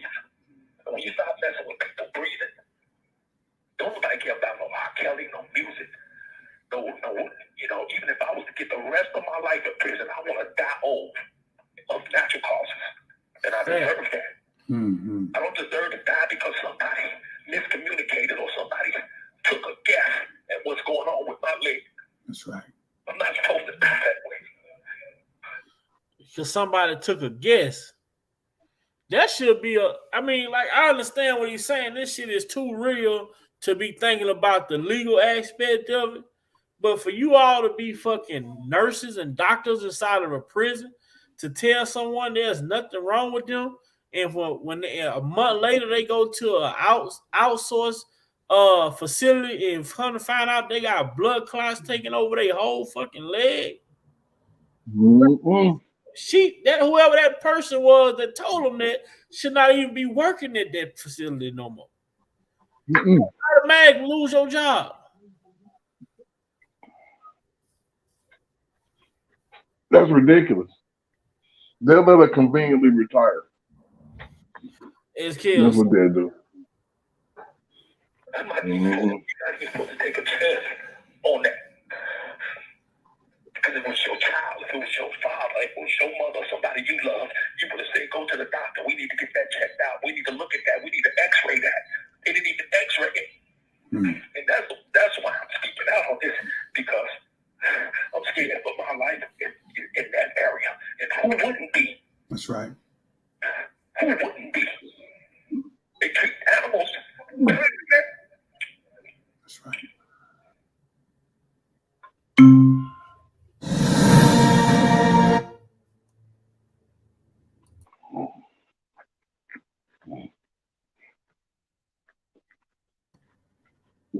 Well, Dre got some goddamn ass in this motherfucker. I tell y'all, but we gonna get through it.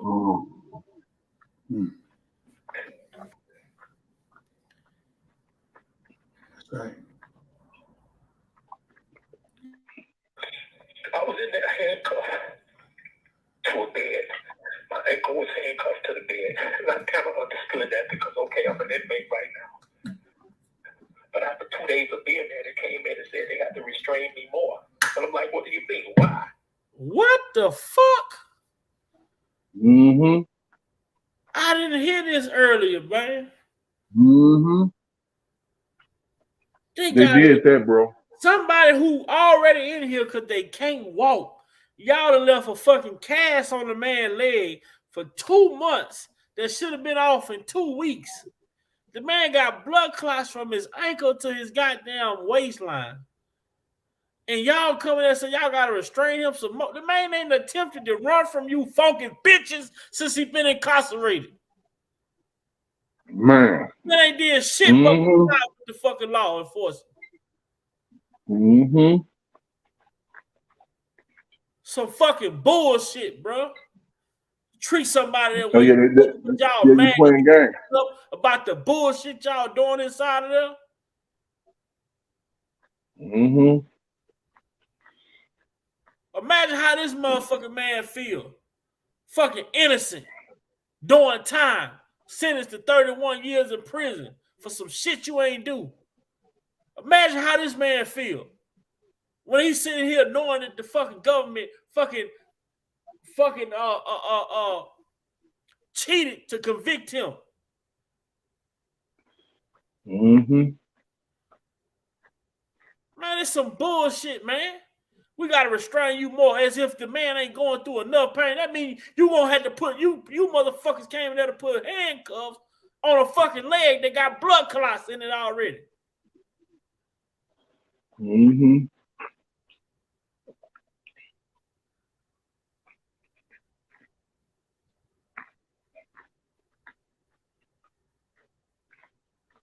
So fucking bullshit, man. Fucking man barely can walk. You gotta restrain him like some. What the fuck? Are you serious, bro? Telling you, man. This shit ain't for the faint of heart. Man, I'm listening to this shit. It's gut wrenching, man.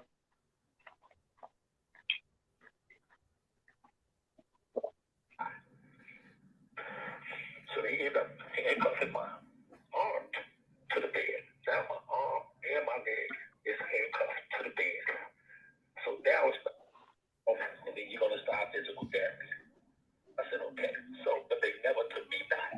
And I kept complaining about the itching and the scratching after 2 weeks. And I was told I was supposed to go back, but he never took me back. And I kept on complaining.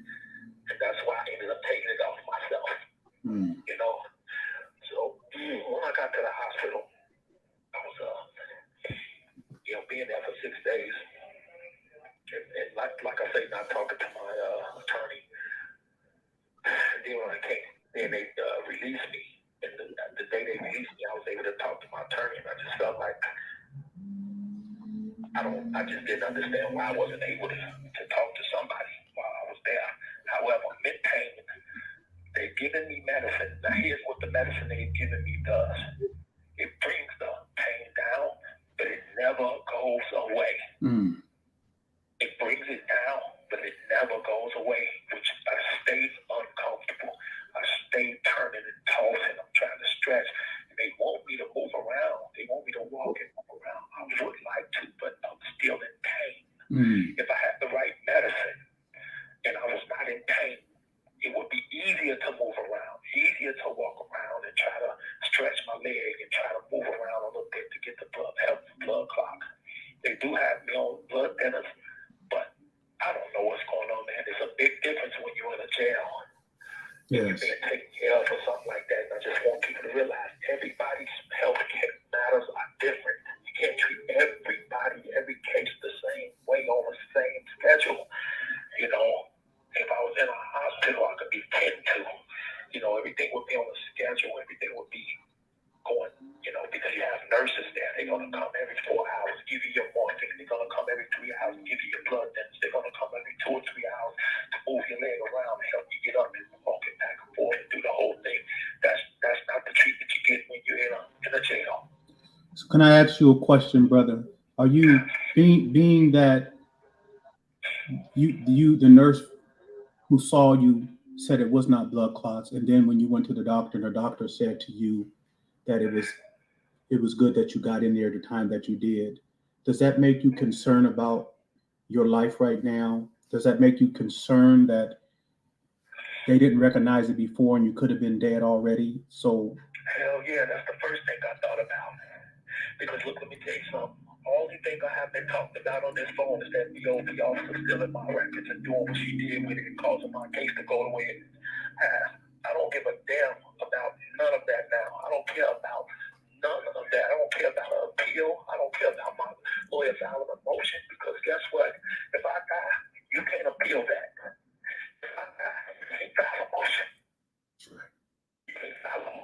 to come back from the dead. Okay, this is my life. This is the air I breathe. It's the only air I have. Just like them. I think they should think of me just like they think of themselves. Everybody loves to breathe. When you start messing with people breathing, don't nobody care about no R.kelly, no music. No, even if I was to get the rest of my life in prison, I want to die old of natural causes. And I deserve that. I don't deserve to die because somebody miscommunicated or somebody took a guess at what's going on with my leg. That's right. I'm not supposed to die that way. You're not even supposed to take a chance on that. Because it was your child, if it was your father, if it was your mother, somebody you love, you would have said, go to the doctor. We need to get that checked out. We need to look at that. We need to x-ray that. They didn't even x-ray it. And that's why I'm speaking out on this, because I'm scared for my life in that area. And who wouldn't be? That's right. Who wouldn't be? They treat animals better than that. That's right. Wow. Wow. That's what really broke my heart when I heard that part, nephew. And I'm sorry, nephew. I got a lot of great stuff going on in the job, but I got a moment. I'm winding down now, so I'm good. I was in there. Wow. Yeah. That hit me hard, nephew. I was in tears doing this. Yeah. Like I said, man, gut wrenching stuff, bro. I mean, and we all real men up in here, man. We can feel that, bro. Especially, I can feel that. especially, Prophet Derek, when you know that you're innocent. You know what I mean? And what you've been charged with, you're totally innocent at it. You know what I mean? And that really would get you the most, man. And how they painted a narrative, and they hoodwinked people, they deceived them, they manipulated them. You know what I mean? And I just pray and hope it don't. You know, it don't, because a storm is always coming. And so if you think this is about this individual or Mr. Cosme, if you think that's all it's about, and it's just about celebrities and what they go through, if you think they ain't setting this up so that the average person don't have a chance, if y'all don't see that, may God have mercy on whatever may occur in your life. Because the storm is always coming. Trials and tribulation. No one, Martin Lawrence said, and Run and Tell that, stand up. No one is immune to the trials and tribulation of life. No one. No one.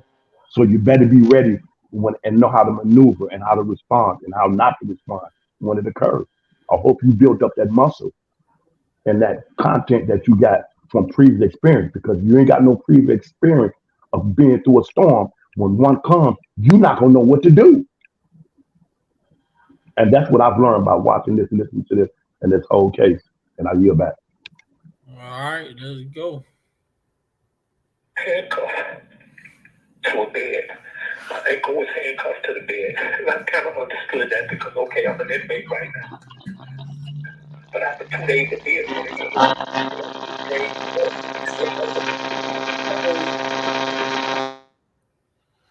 Derek headphone.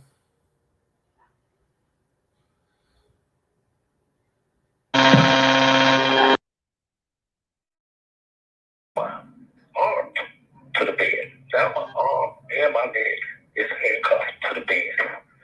So now it's not much more movement I can do, which I need to move because once my leg is pain, I like to adjust it according to the pain, you know. But it's only so much you can do with your leg and your arm. Then I'm figuring down. Didn't the doctor tell you that there's no human way that I can be in shape to run or do anything? I can't kick you, and I can't run. So, but I don't know if that's the policy.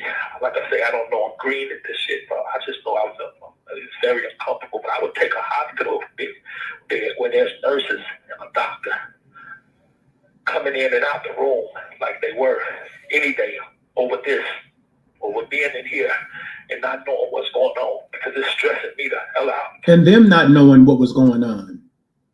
That's the problem. Them not knowing. Exactly. if you feel you need me to call you back later, I can, man. Because like I say, my minutes came on to 20 seconds, so I got extra minutes. Mm-hmm. Mm-hmm. Yeah, it's very important that we continue, that we get this out, because like I said, like you said, you can't do nothing, file a lawsuit, all that shit don't mean nothing if you dead. Okay, I'll call you in a minute. All right, work it.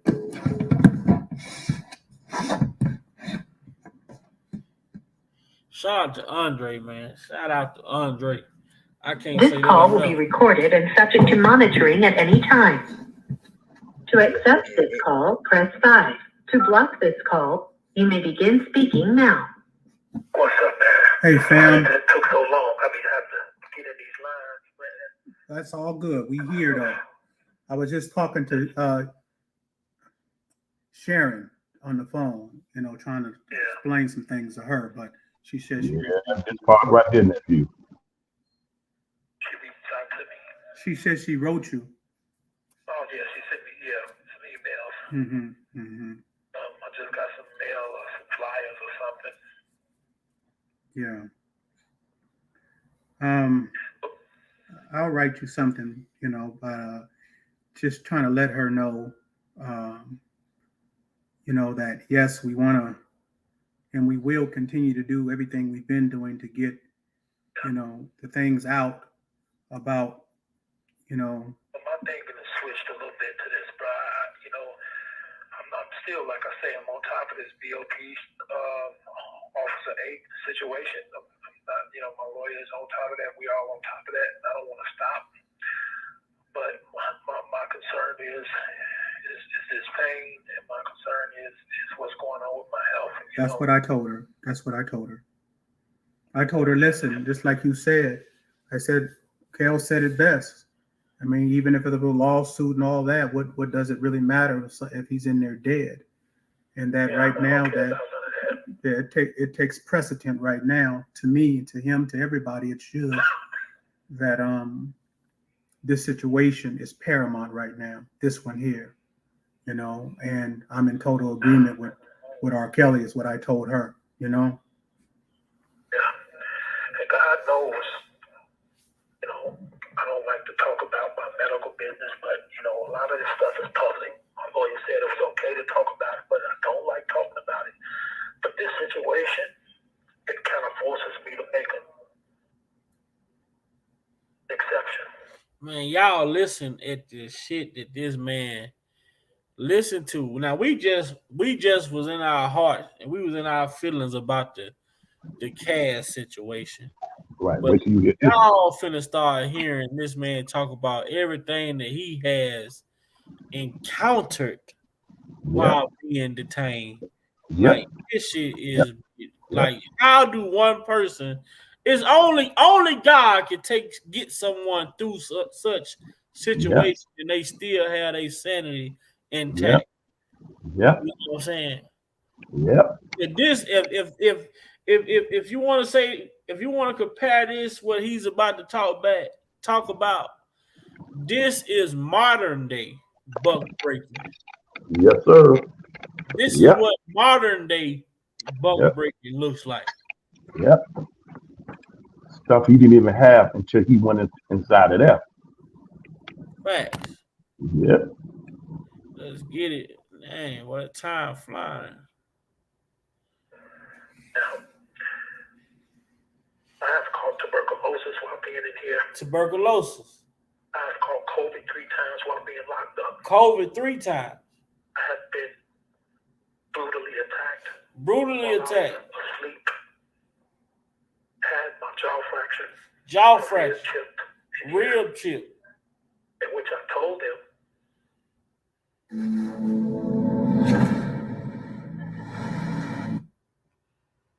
Get Dre ad out the way.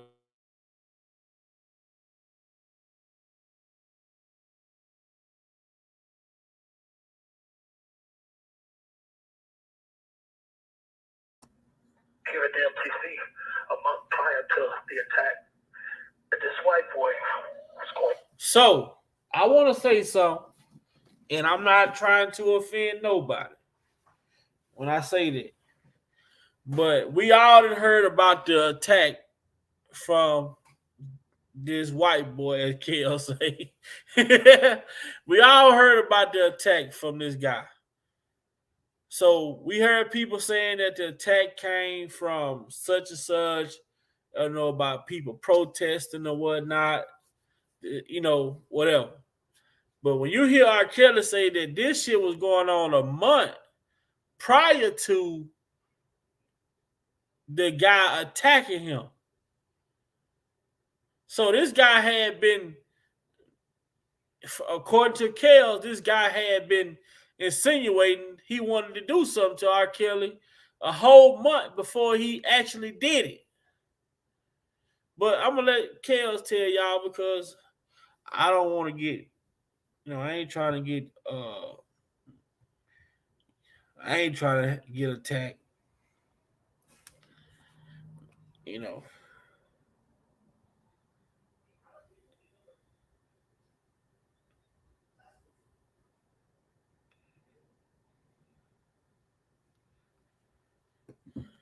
That this situation is paramount right now. This one here, and I'm in total agreement with R. Kelly is what I told her, Yeah. God knows, I don't like to talk about my medical business, but, a lot of this stuff is public. My lawyer said it was okay to talk about it, but I don't like talking about it. But this situation, it kind of forces me to make an exception. Now, I have caught tuberculosis while being in here. I've caught COVID 3 times while being locked up. I have been brutally attacked while I was asleep. Had my jaw fractured, my rib chipped in here, in which I told them here at the MTC a month prior to the attack that this white boy was going to attack me because he had been threatening me. And he still ended up attacking me while I was in my sleep. And after the attack, the guy, they put us in the shoe. And this guy sent a motion to the clerk saying that the government put him up to it. Y'all hear it? After the attack, they put both of them in the shoe. And the guy sends a motion up to the clerk saying that he was put up to doing the attack. What do that mean, nephew, when he say he put him in the shoe? They was in the hole? In the hole. Okay.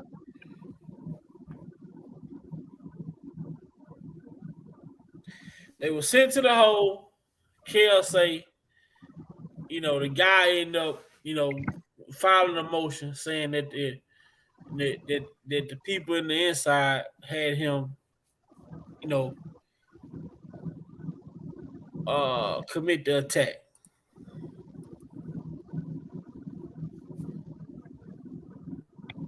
And nothing was done about this. No charges was brought or nothing. Just went away. Then I got diagnosed with post-traumatic stress. Then I got diagnosed with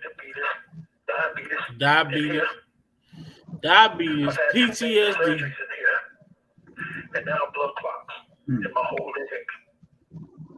Man, I was not sentenced to none of these things.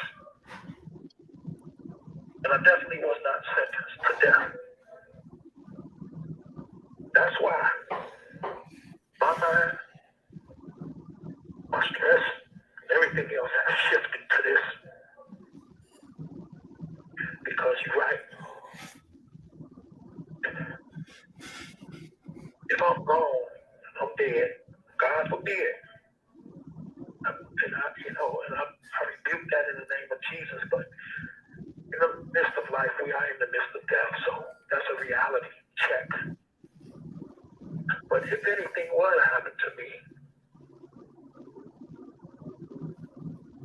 an appeal doesn't matter. Fighting for my life is trying to rally up or do whatever they do on the internet to talk about free R.kelly. It doesn't matter. Where's the meat? Only thing that matters is my health. Everything else comes after that. Does that mean stop sending letters to the DOJ? No, because I'm still alive. That means stop talking on the internet about what the injustice of receiving due to this BOP officer here intoxicated. No, because I'm still alive. As long as I'm alive, yeah, keep doing that. But it's time to add the whole suit to what's going on.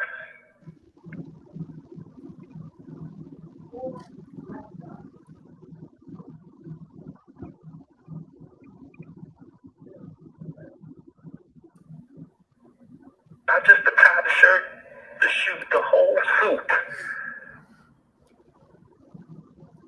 But what matters the most, man, is my health, and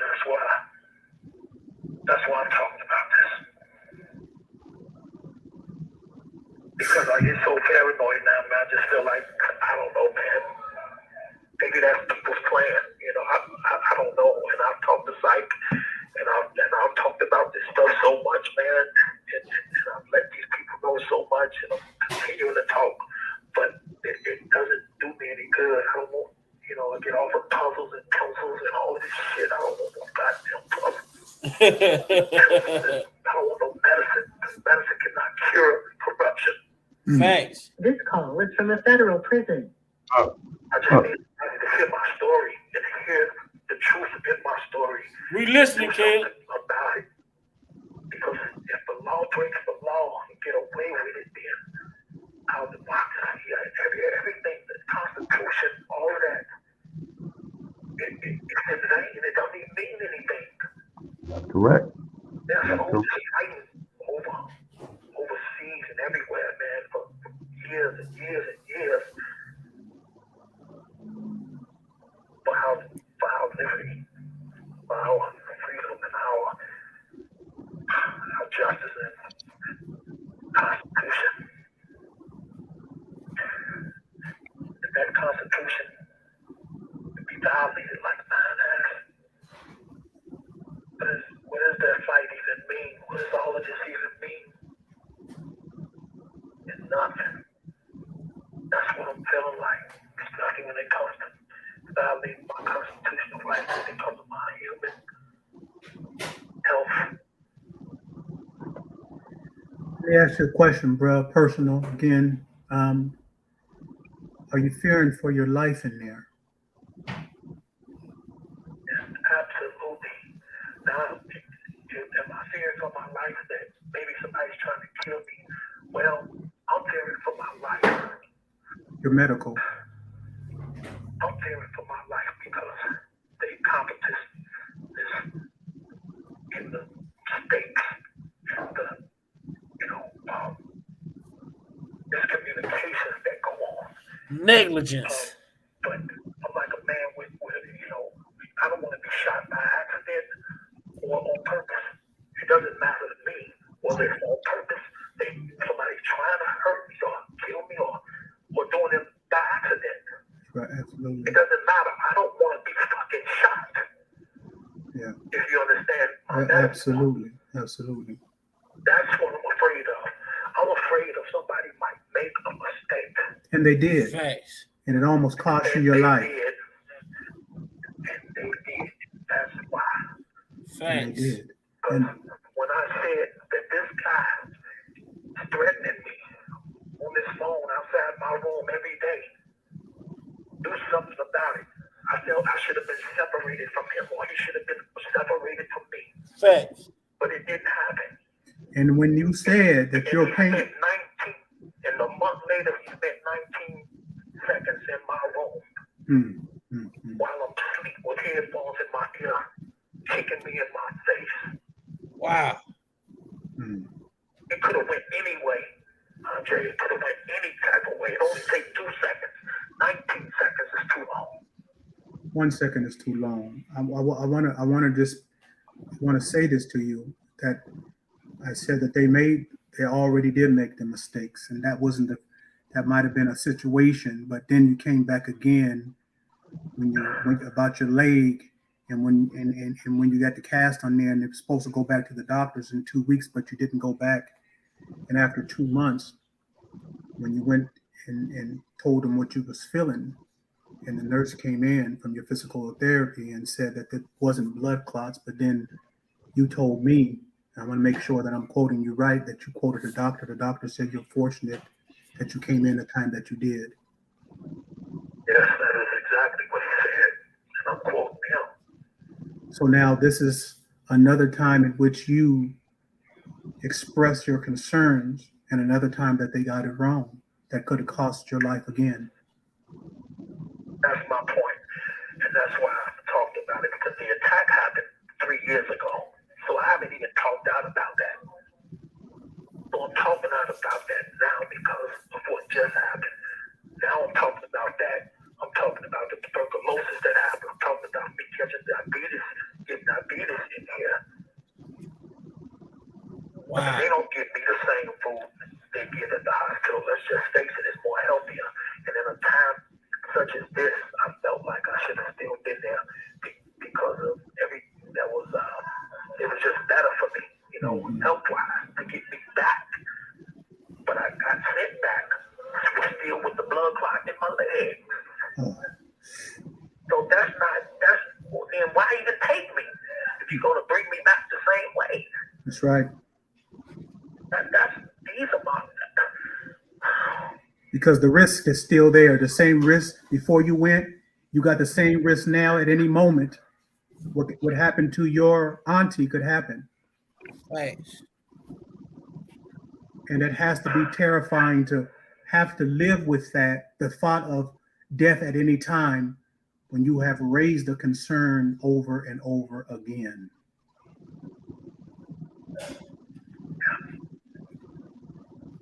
Take your time, Very kid. terrifying, man. If it wasn't, I wouldn't be on this goddamn phone talking about it. This call is from a federal prison. I wouldn't even be on this phone talking about it, because I know they listen to me and all my calls and my emails and all that stuff. But guess what, bro? I don't give a damn no more, because guess what? This is my life we're talking about now. This ain't about no case. Yeah, so I don't give a damn no more. Tyson air fried chicken, 75% less.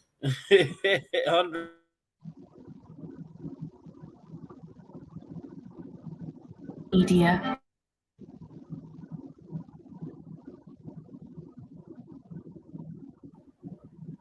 Well, if they're listening, I'm glad they're listening, because,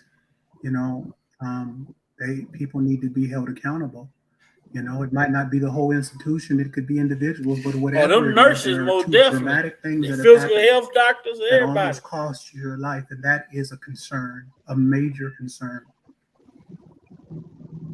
A major concern. And that's my only concern. That major concern.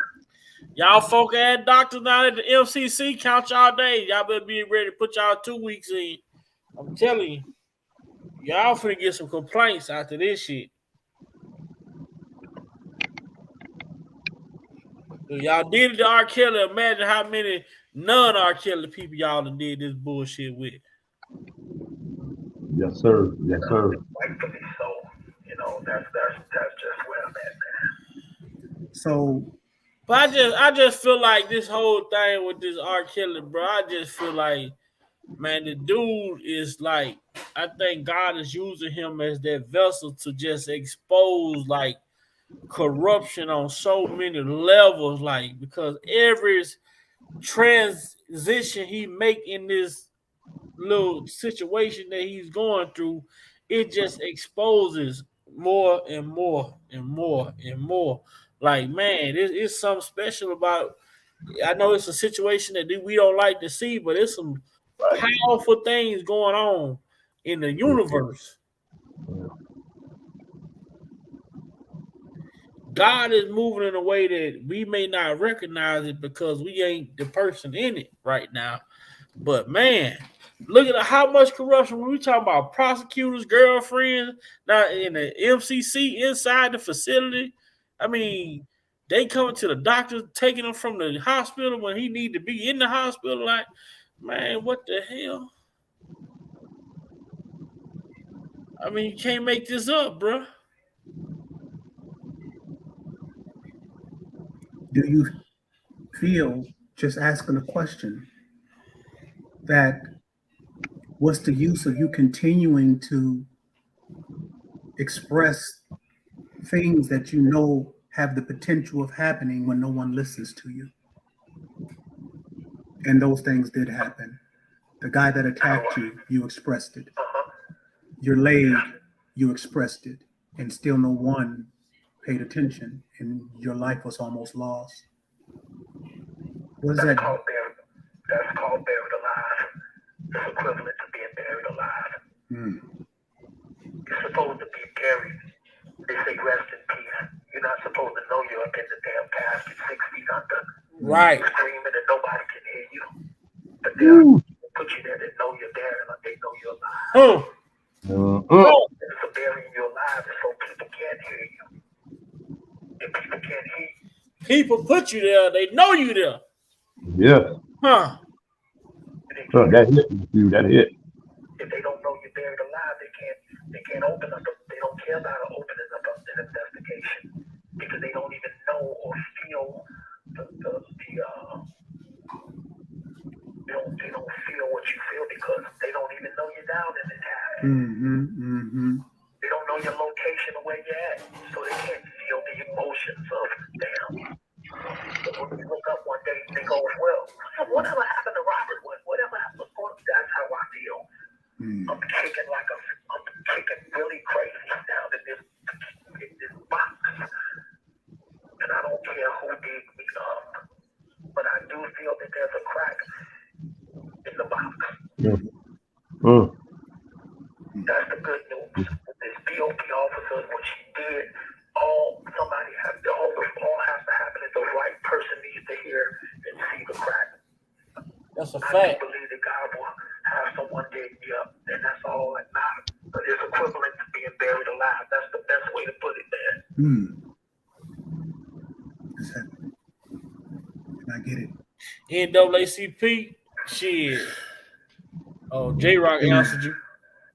We got 15 seconds, man. Right. Well, I'm gonna get busy with this, man, and in no sense of saying stay strong. You ain't got no other choice. But we got it on record, and we're gonna put it out. We're gonna put it out. NAACP, Gerald Greer. Honey's R.kelly, so don't be too loud. To accept this call, press 5. To block this call and all future calls, press 7. You may begin speaking now. What's up, family? A little better, man. They gave me some better hour ago. Yeah, so you feeling a little better. Oh, did they? They just came in and did it? They called me down and gave me some, You said it. free codeine, baby. That codeine. Right. That part.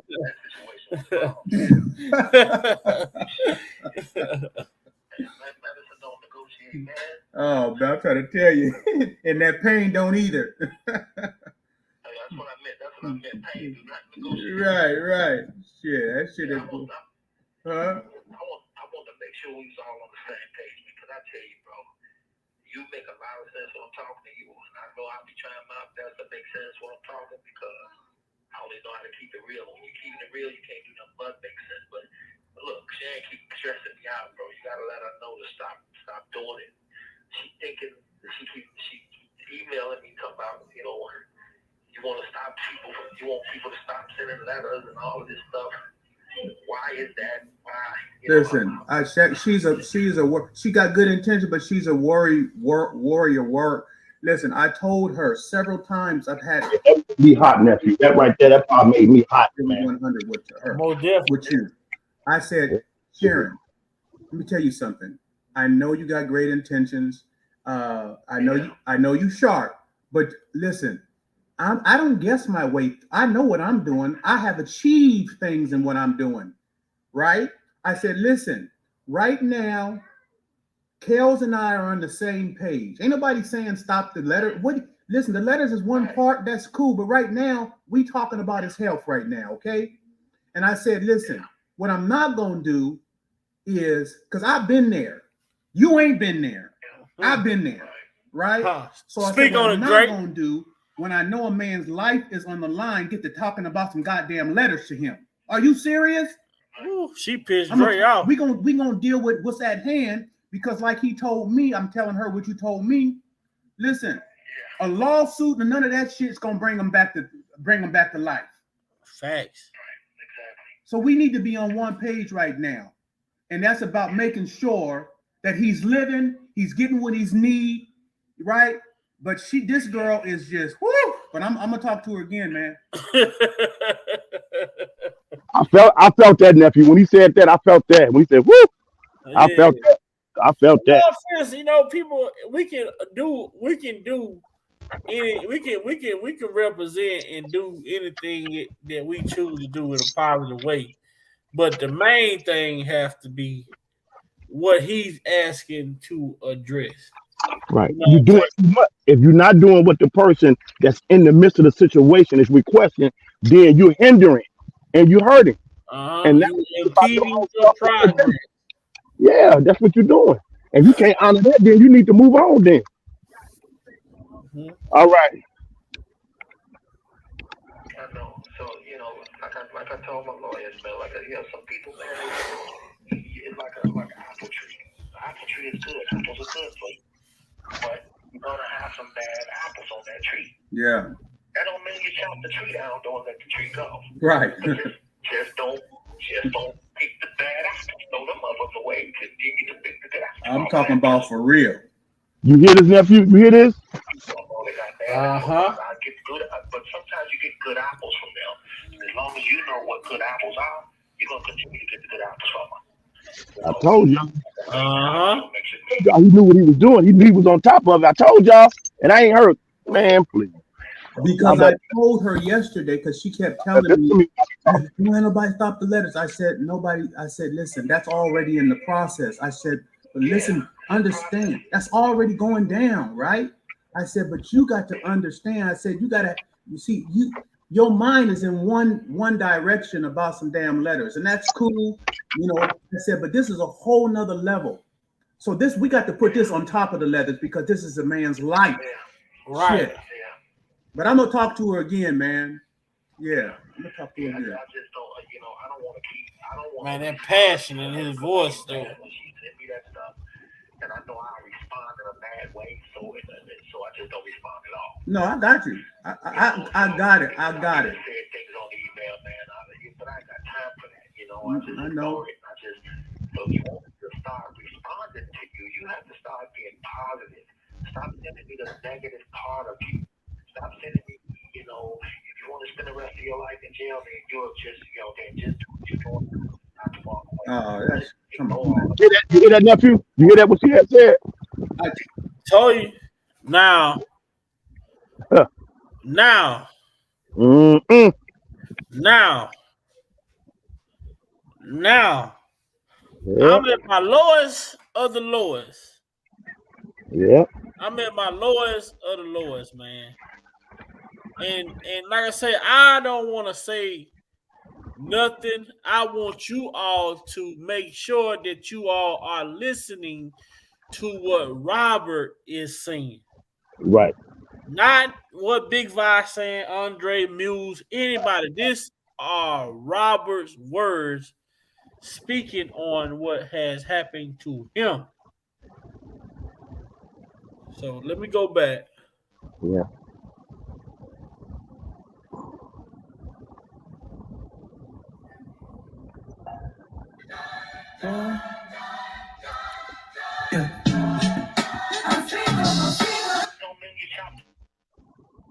Right. Just don't pick the bad apples. Throw them others away. Continue to pick the good apples. I'm talking about for real. I'm talking about for real. A lot of people I know they got bad apples, but I get good. But sometimes you get good apples from them. As long as you know what good apples are, you're gonna continue to get the good apples from them. But like I say, man, I just want to make sure me and you on the same page. Because when she sent me that, it felt weird to me. I'm like, okay, let me call my man. Because I told her yesterday, because she kept telling me, man, don't let nobody stop the letters. I said, nobody. I said, listen, that's already in the process. I said, but listen, understand. That's already going down, right? I said, but you got to understand. I said, you see, your mind is in one direction about some damn letters, and that's cool. I said, but this is a whole nother level. So we got to put this on top of the letters because this is a man's life. Shit. But I'm gonna talk to her again, man. Yeah, I'm gonna talk to her again. I just don't, I don't want to respond to her because I get mad when she send me that stuff, and I know I respond in a bad way, so I just don't respond at all. No, I got you. I got it. I got it. Said things on email, man, but I ain't got time for that. I know. It. So if you want me to start responding to you, you have to start being positive. Stop sending me positive. Part of you. Yeah. Positive. That sounds familiar. That sounds familiar, nephew. That sounds familiar. Yep, that sounds familiar. Positive. Keep being positive. People that be sending this man mail talking about this blogger, that blogger, all this other stuff, man. This man really have real issues, real life concerns that he's dealing with. And like you say, I'm not nobody to say nothing about what somebody else do, but he's speaking about the importance of positive mail and that he receives. You want to spend the rest of your life in jail, then you'll just, then just do what you're doing, and I just start to walk away. Oh, that's just come on, man. I told her to stop that shit. I told her, I said, this is not about you. Whatever you think you're going through, you blessed in compares to what he's facing and going through right now. I said, do you think the man need to be dealing with that shit in his mind right now? I'm gonna take care of it, man. I'm gonna take care of it. Yeah, man. Tell him to just keep it positive. You keep talking about. This call is from a federal prison. Manifest what you want. You talk about positive things happen. I understand that. But then here you go. You continue to talk about negative stuff. Don't send me that stuff because I'm really in a positive mode. I believe in the people. That's how he feels. You say I'm in a positive mode. Other people, man, and I believe in it. So I'm in a positive mode. But we just had that curveball hit me when I ended up in the hospital. And that curveball ain't no joke. No. You know what I'm saying?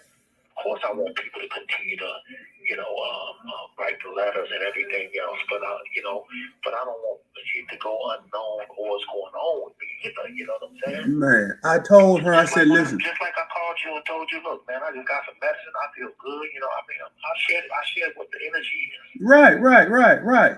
And that's what we were most concerned about. That's why we put the conversation, the information out there, because right is right and wrong is wrong. Shit. I just don't want to run into that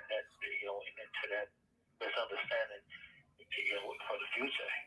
No, I take care of it. I'm gonna take care of it. I told her, I said, have you ran a campaign before? Do you know anything about bringing people together? Do you know about building a narrative? Have you done it? Have you dealt with systems before? Have you dealt with anybody in politics before? Okay, well, you guessing, I'm not guessing. Okay, you brought me on board. Let me do what I do. You don't do what I do. Let me do what I do. You guessing. Yeah, you guessing about it. I'm not guessing. I know what I'm doing. I've done it. So you let me do what I'm doing. I try to tell her that. Let me read this quick little thing. All right, go ahead. Because I know I talked about, you asked me how I felt, and I was like, man, I feel buried alive, But I don't like to scramble on you, so this is what I was going to tell you. When you're buried alive, the one who buried you is not going to put your name on some tombstone. Why? Because they're not going to want anybody to know you're buried. Right. That way, people won't even know to grieve over you. Because if they don't ever realize you're buried alive, they won't be peeking around for answers as to what happened to you. They would have no need for closure, which would make a full investigation the furthest thing from their mind.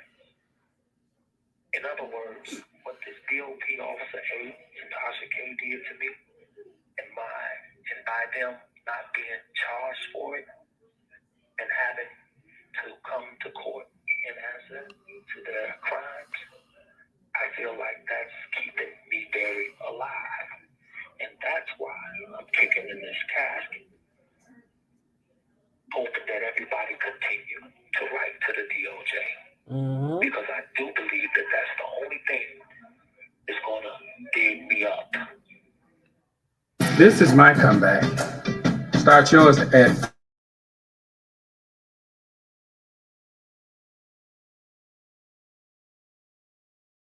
All right, y'all. We hit the 1 hour mark. Man, there was quite a bit to unpack. Kels talked about how he started in the music industry, how he created his, how he separated himself from what everybody else was doing. He talked about how he got his deal with Jive, and Jive bought him out of his first contract. He talked about uh having to take this cast off of his leg with a cane, beating his ankle with a cane to try to get this cast open enough so that he could fit something down in there to get it taken off. After this cast was left on his ankle for 2 months after it was supposed to be off in 2 weeks. He talked about the pain, from trying to do physical therapy, and things like that with dealing with these blood clots and being told that the blood clots were not, that he had no blood clots. For him to go to the hospital and have an MRI, I guess the way it was, he said, and to find out his whole leg was filled with blood clots from the ankle to the hip. I mean, and the brother talked about his fear with dealing with blood clots because of a relative passed away from it. So, I mean, I can see why he's been so concerned. I mean, he talks about, he finally speaks on the attack where he was kicked in the face, and he talked about his jaw being fractured, his rib being chipped. I mean, he talked about so much, but there's so much more to unpack. There's so much more to unpack. He talked about them not allowing him to call his family or his attorney to let his attorney know that he was going to be in the hospital. He talked about the medical facility inside the MCC treating all the inmates as if all of them are dealing with the same condition when that's not true. He also spoke on the fact that them handcuffing them to the bed, then coming back and handcuffing them more. Man, it's just so much more, but it's so much more to talk about. Just had to make sure we save something for the next live.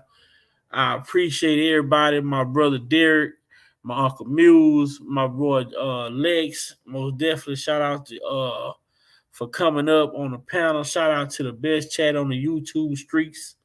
I really, really enjoyed y'all tonight. We got through it. We had a great live. I seen the numbers get up to 100 plus in the chat at some point. So I hope everybody hit that like button. If you didn't hit the like button on the way in, make sure you hit the like button on the way out. You know what I'm saying? I mean, I really appreciate it, but we're going to unpack more of this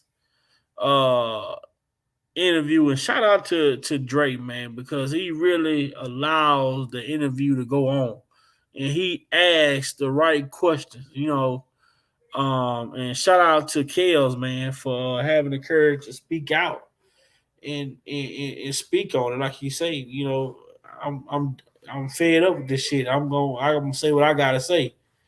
And the more he keep talking, the more things are gonna be exposed.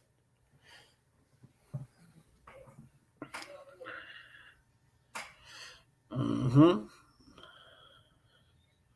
So with that being said, for everyone that came over, man, I appreciate y'all. We gonna end this live so that we can prepare ourselves for work tomorrow. And I just I'm can't say leaving work. you I'm leave. leaving work, nephew. Yeah, Yeah, I'm leaving out the parking lot now. yeah. Bless you, nephew. I got Yeah. One part in that, nephew, that made me smile, and it made me happy for him and for Miss Joy when he said, "I gotta save my man. I say gotta no save my minutes. minutes, man. Yeah. My fiance, man, she gonna kill me, man." Well, I yeah, said, "Ooh, man, yeah. love that. That touched my Yeah. soul, ladies. Can you hear me, ladies? That touched my heart, man. Just made me smile, nephew." Yeah, that's all you say. What you say? Got about a few minutes. I got a few minutes left. I'm gonna say them from a lady, man. She's gonna be mad if it did because I gotta wait all the way until another Right? They day. wrote back. Yeah, yeah. I said, man, I said, that's what I'm talking about, Kels. That's what I'm talking about, bro. Yeah.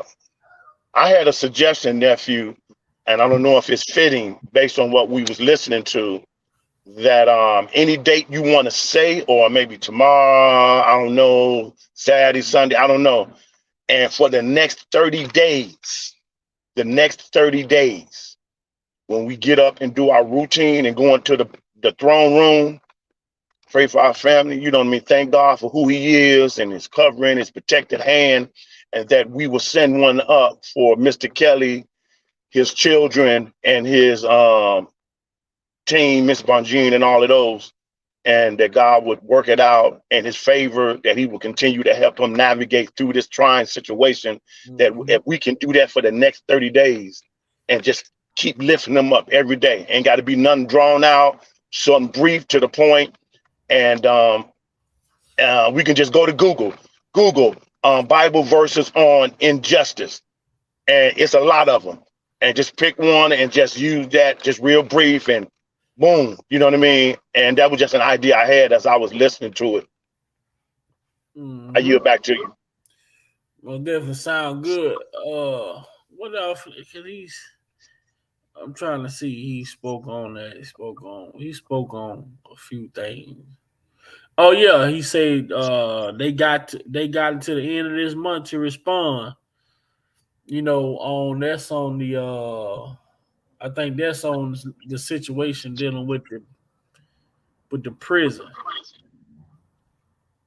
Where he said the motion have been had the motion have been accepted.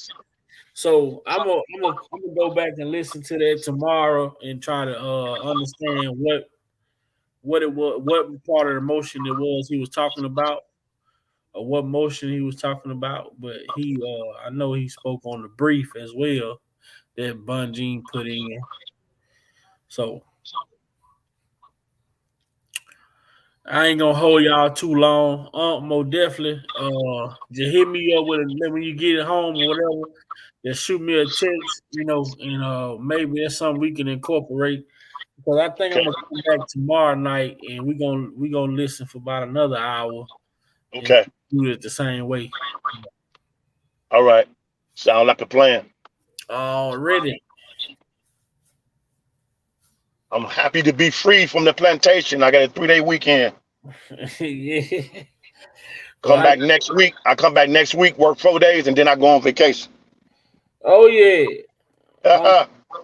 I'm say he gonna be on vacation. He gonna be on vacation, not vacation. Yeah. You know what I'm Yes, saying? sir. Much needed, nephew. Much needed. I agree tenfold. But I'm lock and loaded. Whatever you want to, you know what I mean. How you want to do this? I'm ready. So Yeah, I'm done, man. I really don't have too much to say, man. Kel said it all. yeah, yeah, He said it all, like how it was started, how it was created, how it was separated, how it was regained and took over to at this point, we just gotta sit back and wait. right. So, all right, man. Our brother Provoked Thoughts must have went on college.